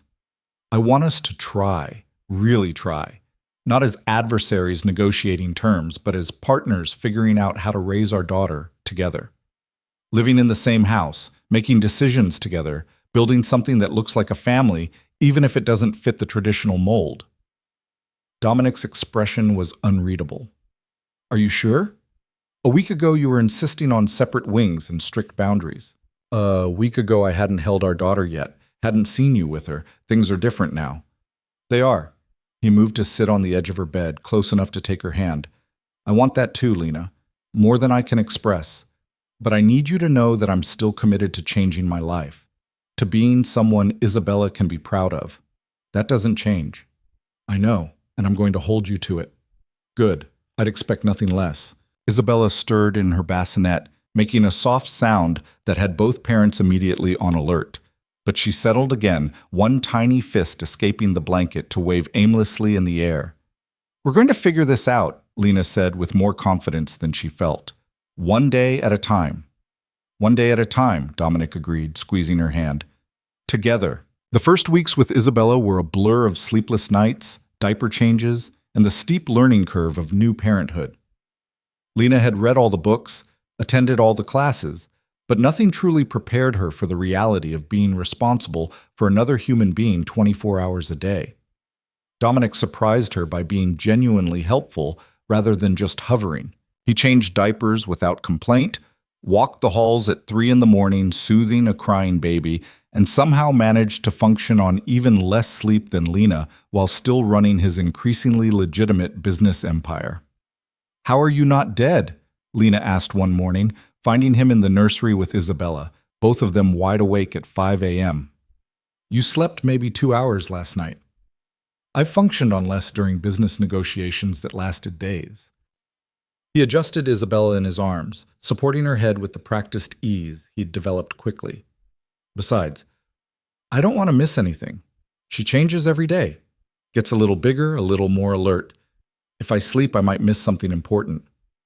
You're going to burn out. So will you if you don't go back to bed. I've got her. Sleep while you can. Lena wanted to argue, but exhaustion won. She stumbled back to bed and was asleep within minutes, trusting Dominic with their daughter in a way that would have seemed impossible just months ago. The trust was still new, still fragile, but it was growing. Dominic kept his promises about the business transition, showing her financial reports and legal documents that proved the criminal operations were being systematically dismantled. He'd brought in outside consultants to help restructure everything, ensuring the legitimate businesses could stand on their own without the illegal revenue streams that had once supported them. It's actually more profitable than I expected, he told her one afternoon while Isabella napped between them on the couch. Turns out when you're not paying protection money or bribes or covering up criminal activity, The profit margins improved significantly. Who would have thought honesty could be lucrative? Revolutionary concept, I know. He reached over to adjust Isabella's blanket. My accountant is thrilled. Says for the first time in his career, he doesn't have to maintain 2 sets of books. How are your people taking the transition? Better than expected. Most of them are relieved, actually. The ones who wanted to stay in the life have moved on to other organizations with generous recommendations. The ones who stayed are building something they can be proud of, something they can tell their families about without lying. The change in Dominic extended beyond just business. Lena noticed he smiled more, seemed lighter somehow, as if shedding the weight of the criminal empire had lifted a burden she hadn't fully recognized he was carrying. He spent hours playing with Isabella, making ridiculous faces to coax smiles from her, narrating everything he did in a gentle voice that bore no resemblance to the cold tone he used to use with his subordinates. "You're good at this," Lena observed, watching him bathe Isabella with careful attention. "The father thing. I'm terrified I'm going to break her." "You're not going to break her. You're doing great. She's so small, so fragile. How are humans not extinct when we start out this vulnerable?" "We have parents who protect us. Usually." Lena paused. "Dominic, I've been thinking about something. About us." His hand stilled in the water. "What about us?" "We're living together, raising Isabella together, functioning like a family in every way except one. And I keep wondering if maybe we should make it official." "Official how?" "I don't know. Maybe not marriage, that feels like too much pressure. But something more than just co-parenting. Something that acknowledges we're building a life together, not just sharing space for Isabella's sake." Dominic lifted Isabella from the bath, wrapping her in a soft towel. "What changed?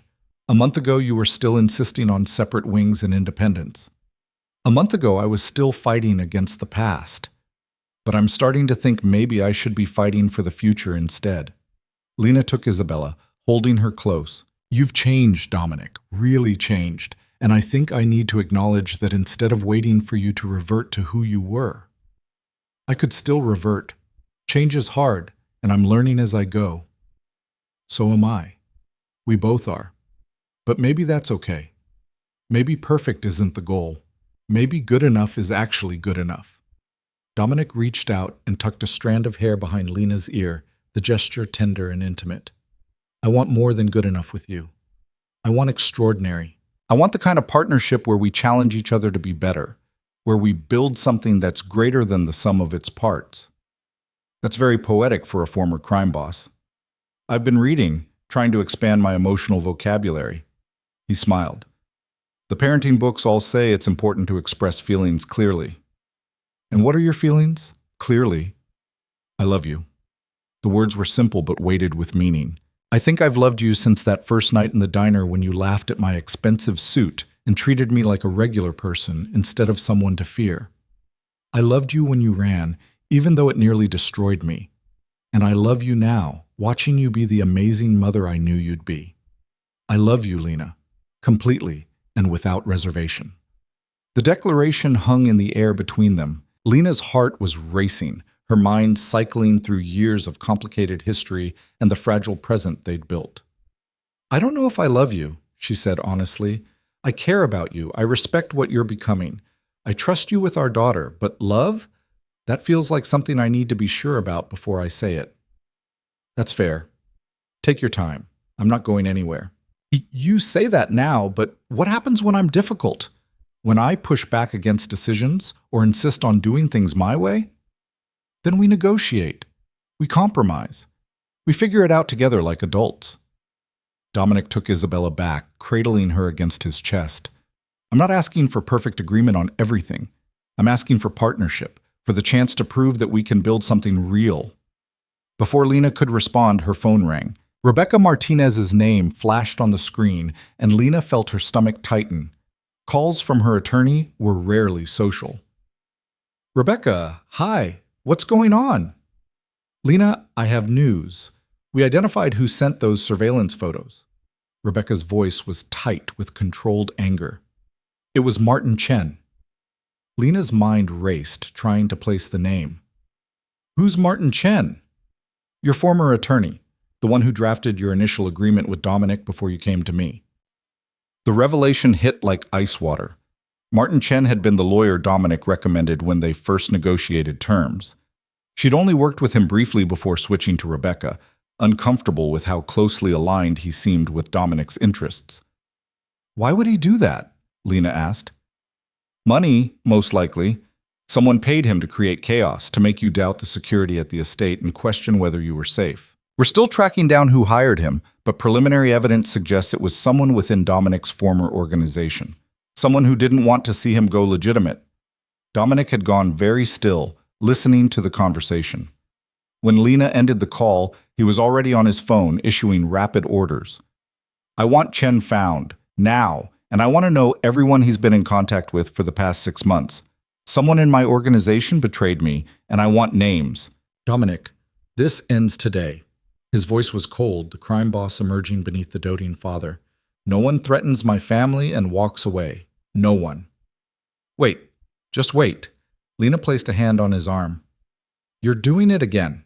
Reverting to violence and control as your first response. This is exactly what you're supposed to be moving away from. Someone tried to manipulate you, to make you afraid, to sabotage everything we're building. I'm supposed to just let that go? I'm saying there are legal ways to handle this. We have evidence of Chen's involvement. We can report him to the Bar Association, pursue criminal charges if warranted. We don't need your old methods. Dominic's jaw clenched, the internal struggle visible on his face. Finally, he took a breath and nodded. You're right. I'm sorry. Oh, old habits. Old habits that you're working to change. So let's do this the right way. Legal, above board, proving that you really have moved on. Okay, legal. I can do legal. He made another call, this time to his attorneys, explaining the situation and asking them to pursue appropriate legal action. When he hung up, he looked exhausted. It's harder than I thought, choosing the legal path when every instinct says to handle it the old way. I know, but it's worth it, for Isabella's sake, for all our sakes. The investigation into Martin Chen unfolded over the following weeks, revealing a network of people within Dominic's former organization who had been working to sabotage his transition to legitimacy. Some were motivated by money, others by loyalty to the old ways, still others by the simple fact that they profited from the criminal enterprises Dominic was dismantling. Throughout it all, Dominic remained committed to handling everything legally. He cooperated with authorities, provided evidence when requested, and resisted every urge to solve problems with intimidation or violence. Lena watched him struggle with it, saw the effort it took to choose a different path, and felt her respect for him deepen. It's like fighting with one hand tied behind my back, he admitted one night after a particularly frustrating day of legal proceedings. Everything takes so much longer, requires so much more patience. Welcome to how normal people live, where actions have consequences and you can't just make problems disappear with money or threats. I'm starting to understand why normal people are always so stressed. We manage, usually with wine and therapy. I should look into both of those. Isabella chose that moment to wake from her nap, her cries echoing through the nursery monitor. Dominic was on his feet immediately, heading to get her before Lena could move. I've got her. You rest. Lena watched him go, then settled back against the couch cushions, marveling at how much had changed in just a few months. The man who'd once controlled her every move was now letting legal processes dictate his actions. The crime boss who'd ruled through fear was now getting up in the middle of the night to soothe a crying baby. People could change. She was watching it happen in real time. 2 months after Isabella's birth, the legal situation finally resolved. Martin Chen was disbarred and facing criminal charges for fraud and conspiracy. The people within Dominic's organization who'd been working against him were either in custody or had fled, their influence neutralized. And Dominic's business empire was fully legitimate, every enterprise operating above board and paying taxes like any normal corporation. It's done, Dominic announced, coming home from a final meeting with his attorneys. Everything's clean, legal, boring even. Boring is good. Boring is safe. Boring is also surprisingly profitable. Who knew legitimate business could actually work? Literally everyone who isn't a criminal.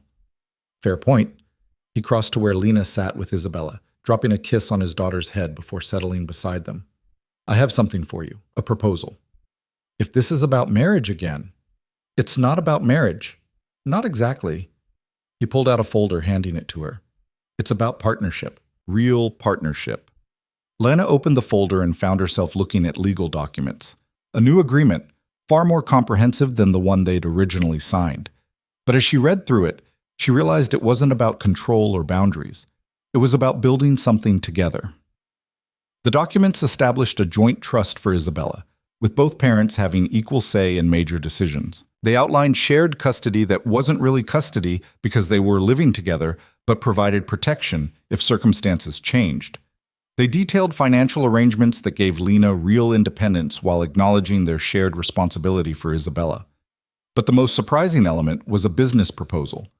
Dominic was offering her a partnership in a new venture, a foundation dedicated to helping women in situations like the one she'd been in when they met. Women trapped by poverty, by abusive relationships, by circumstances they couldn't control. The foundation would provide housing, job training, legal assistance, everything needed to build a new life. "You want me to run a foundation?" Lena asked, looking up from the documents. "I want us to run it together. You bring the lived experience, the empathy, the understanding of what these women need. I bring the resources, the connections, the ability to navigate bureaucracy and funding. Together, we could actually make a difference." "This is a lot of money, Dominic, millions of dollars." "I have millions of dollars, and for the first time in my life, I want to use them for something that actually matters, something that creates good in the world instead of just accumulating power." Lena felt tears threatening. This wasn't just a business proposal. This was Dominic acknowledging her value beyond being the mother of his child, offering her purpose and partnership and the chance to help others. "I don't know what to say." "Say you'll think about it. We don't have to decide today or tomorrow or even next month. Take your time. Read through everything. Talk to Rebecca if you want. Just consider it." "I will. I'll definitely think about it." Isabella gurgled between them, grabbing at her father's finger with surprising strength. Dominic lifted her up, holding her against his shoulder, and Lena was struck by how natural it looked. This dangerous man who'd once ruled through fear, now reduced to happy servitude by a 3-month-old baby. "She's getting so big," Lena observed, "already outgrowing her newborn clothes. Growing too fast. I want her to stay small and perfect forever." That's not how children work. I'm learning that, along with approximately 7,000 other things I didn't know about being a parent. He settled Isabella in her bouncer, watching her kick her legs with clear delight. "I never thought I could have this. A family. A real family. Not just an organization bound by fear and mutual benefit." "Is it what you expected?" "It's better and harder and more terrifying than anything I could have imagined, but I wouldn't change it for anything." He turned to face Lena fully, "Including you, especially you. You've made me better, Lena, challenged me to be more than I was. I know I wasn't ready for that when we first met, but I'm ready now." "Ready for what?" "Ready to ask you properly." Dominic reached into his pocket and pulled out a small box. "I'm not doing this the traditional way because nothing about us has been traditional. But Lena Carter, mother of my child, my partner in rebuilding my life, the woman who saw through all my defenses and demanded I be better, will you marry me?" Lena stared at the ring box, her mind racing. Marriage. The ultimate commitment, the thing she'd been avoiding even as they built a life together. Part of her wanted to say no, to maintain the independence she'd fought so hard to reclaim. But another part, the part that had watched Dominic transform himself, that had seen him choose legal processes over violence, that recognized the genuine love in everything he did for their daughter, that part wanted to say yes. "I need time," she said finally. "This is huge, Dominic. It's not something I can decide in a moment." "I know. Take all the time you need. The ring will be here whenever you're ready to answer." He set the box on the table between them. "I'm not going anywhere, and I'm not pressuring you. I just wanted you to know that when you're ready, I am too." The ring box sat on Lena's nightstand for 3 weeks, a constant reminder of the question she hadn't answered. She found herself looking at it at odd moments, picking it up, opening it to look at the simple but elegant diamond inside, then setting it down again without putting it on. Rebecca advised her to take her time, to be certain before making such a permanent commitment. Her few friends from the community center back in Toronto expressed concern that she was rushing into something with a man who'd controlled her before. Even the prenatal group she'd attended remotely had opinions about whether marriage was the right choice. But the person whose opinion mattered most was the one Lena saw in the mirror every morning. And that person was genuinely conflicted. The turning point came on a random Thursday afternoon. Lena was folding laundry while Isabella played on a blanket nearby when Dominic appeared in the doorway, his phone in hand and his expression serious. "I need to tell you something," he said, "and I need you to hear me out before you respond." Lena's stomach clenched. "What's wrong?" "Nothing's wrong, but I got a call today from Marco Santini. He's trying to restart his operation in Philadelphia and wanted to know if I'd be interested in partnering with him. Significant money, minimal risk, using my existing infrastructure and connections." "What did you tell him?" "I told him no. Unequivocally, permanently no. And I wanted you to know about it because transparency is important and because I want you to understand that I'm making these choices consciously. Not because I have to, but because I choose to. Because the life I'm building with you and Isabella is worth more than any amount of money or power." Something clicked into place inside Lena. This was what she'd been waiting for. Evidence that when faced with real temptation, Dominic would still choose their new life over his old one. It was one thing to talk about change, another to actually make it when the opportunity for easy money presented itself. "Thank you for telling me," she said quietly. "Always. No secrets, no hidden agendas. That's the foundation we're building on." Lena set down the laundry, crossed to him, and kissed him. Not the careful, tentative kisses they'd shared since Isabella's birth, but a real kiss full of emotion and promise and possibility. When they finally broke apart, Dominic looked dazed. "What was that for?" "For being who you are now, for choosing us, for proving that change is real and sustainable, not just performance." She took his hand. "Ask me again." "Ask you what?" "You know what." Understanding dawned in Dominic's eyes. He took both her hands in his expression tender and vulnerable in a way that still surprised her sometimes. "Lena Carter, will you marry me?" "Yes. Yes, I'll marry you." The joy on his face was almost comical. He picked her up and spun her around, careful not to disturb Isabella, but unable to contain his happiness. When he set her down, he was already reaching for the ring box, pulling out the diamond and sliding it onto her finger. "I love you," he said again. "I know you're not ready to say it back, and that's okay. I love you enough for both of us right now." But the truth was, Lena realized as she looked at the ring sparkling on her finger, she did love him. Maybe not the same way he'd loved her from the beginning, and maybe not with the uncomplicated certainty of fairy tales. But she loved the man he was becoming, the father he was to Isabella, the partner he was choosing to be. "I love you too," she said, watching his expression transform. "I think I have for a while. I just needed to be sure it was real, that we were building something that could last." "We are. I promise you, Lena, we are." They were married 3 months later in a small ceremony at the estate, with only close friends and family present. Rebecca served as Lena's maid of honor, standing witness to the union she'd once thought impossible. Marcus attended with his wife, along with several of Dominic's people who'd made the transition to legitimate business and wanted to celebrate their boss's new beginning. Isabella, now 6 months old and impossibly charming, stole the show by grabbing at Lena's veil during the ceremony and making everyone laugh. It was perfect in its imperfection, a symbol of the unconventional family they were building. After the wedding, they settled into a rhythm that felt sustainable. Lena officially took over as director of the foundation Dominic had proposed, discovering a passion for advocacy work she'd never known she possessed. Working with women who'd escaped situations similar to hers gave purpose to everything she'd survived, transforming trauma into meaningful action. Dominic continued transforming his business empire, expanding the legitimate enterprises and maintaining the boundaries he'd established between his past and present. He made mistakes sometimes, fell back into old patterns of control, but he always caught himself and apologized. The change wasn't perfect, but it was real and ongoing.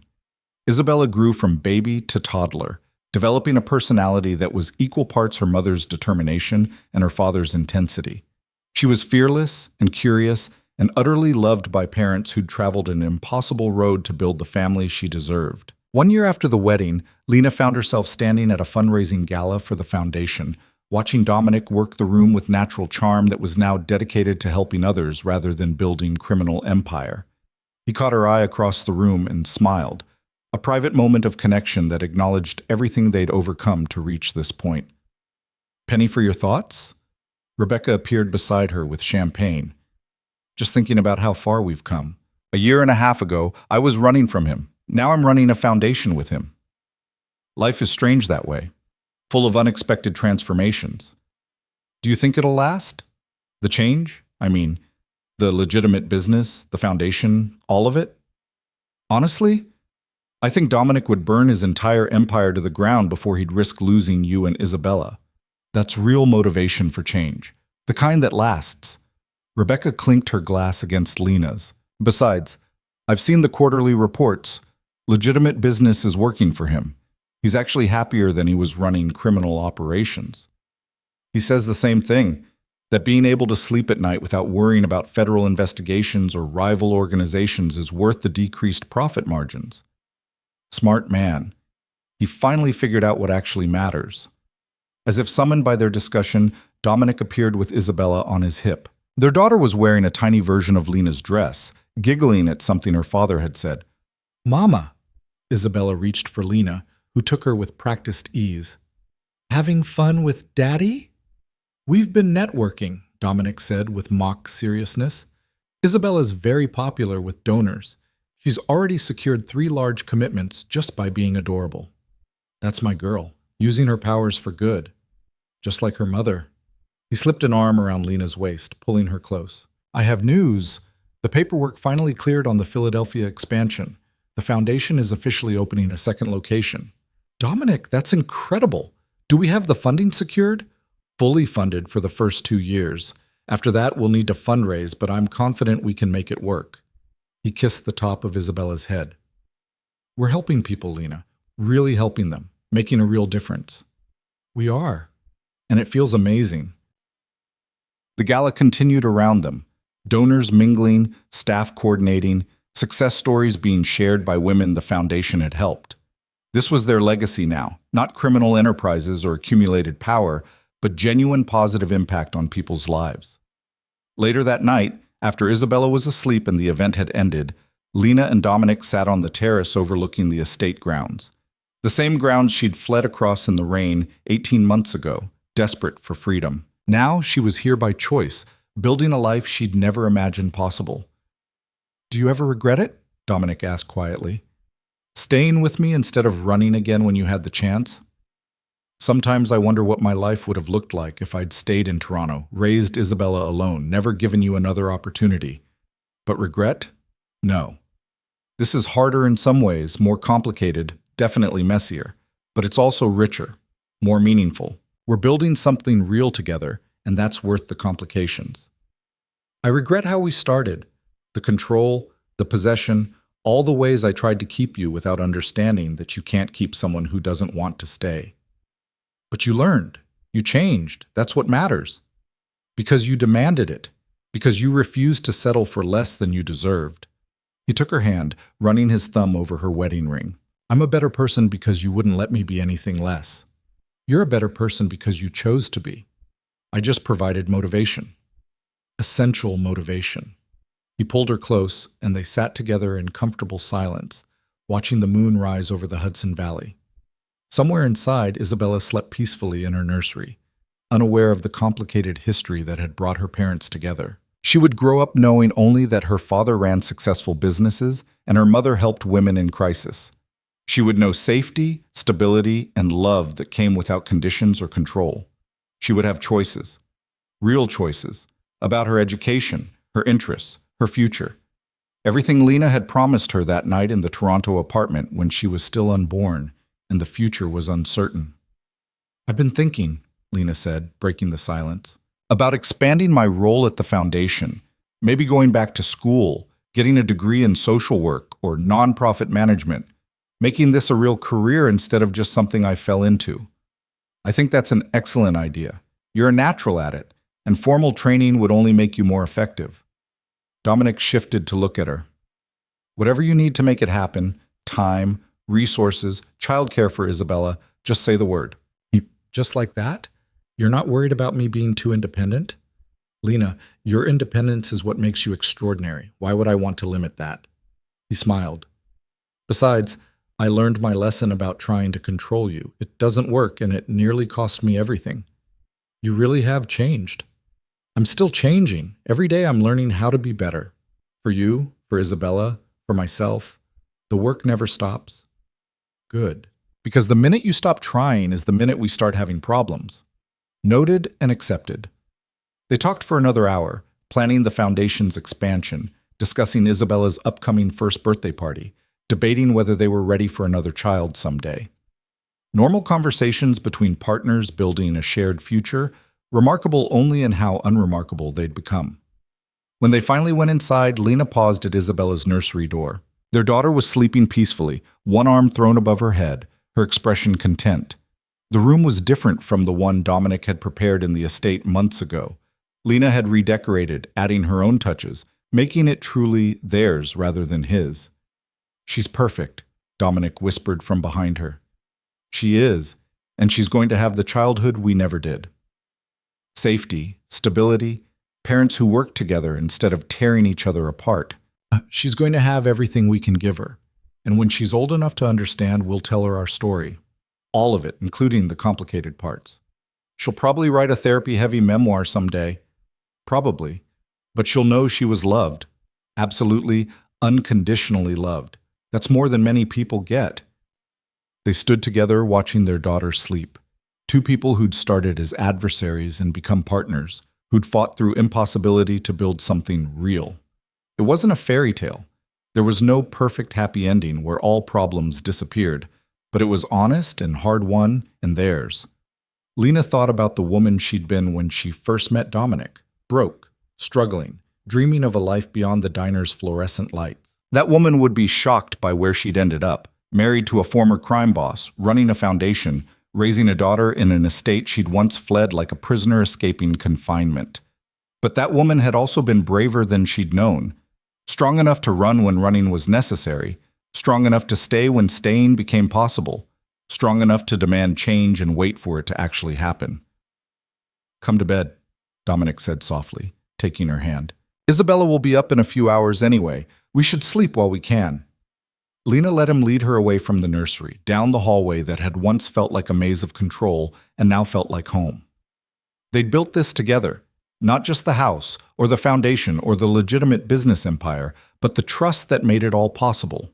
Tomorrow would bring new challenges. The foundation would need attention, Isabella would need care, the business would require decisions and problem solving. But they would face it together, partners in every sense of the word, building a future neither of them could have imagined when they first met in that rundown diner. The rain had been falling that night too, Lena remembered. Different rain, different city, different versions of themselves, but the same two people underneath, finding their way toward each other through all the complicated circumstances that should have kept them apart. Sometimes the most unlikely paths led to the most meaningful destinations. Sometimes prison became home. Control transformed into partnership. And running away was just the first step toward running toward something better. Lena looked at her sleeping daughter one more time before closing the nursery door. Isabella Grace Varese Carter, product of impossible circumstances and unexpected love, sleeping peacefully in a home built on transformation and hope. This was their story. Messy, complicated, imperfect, and utterly real. And it was enough. It was more than enough. It was everything.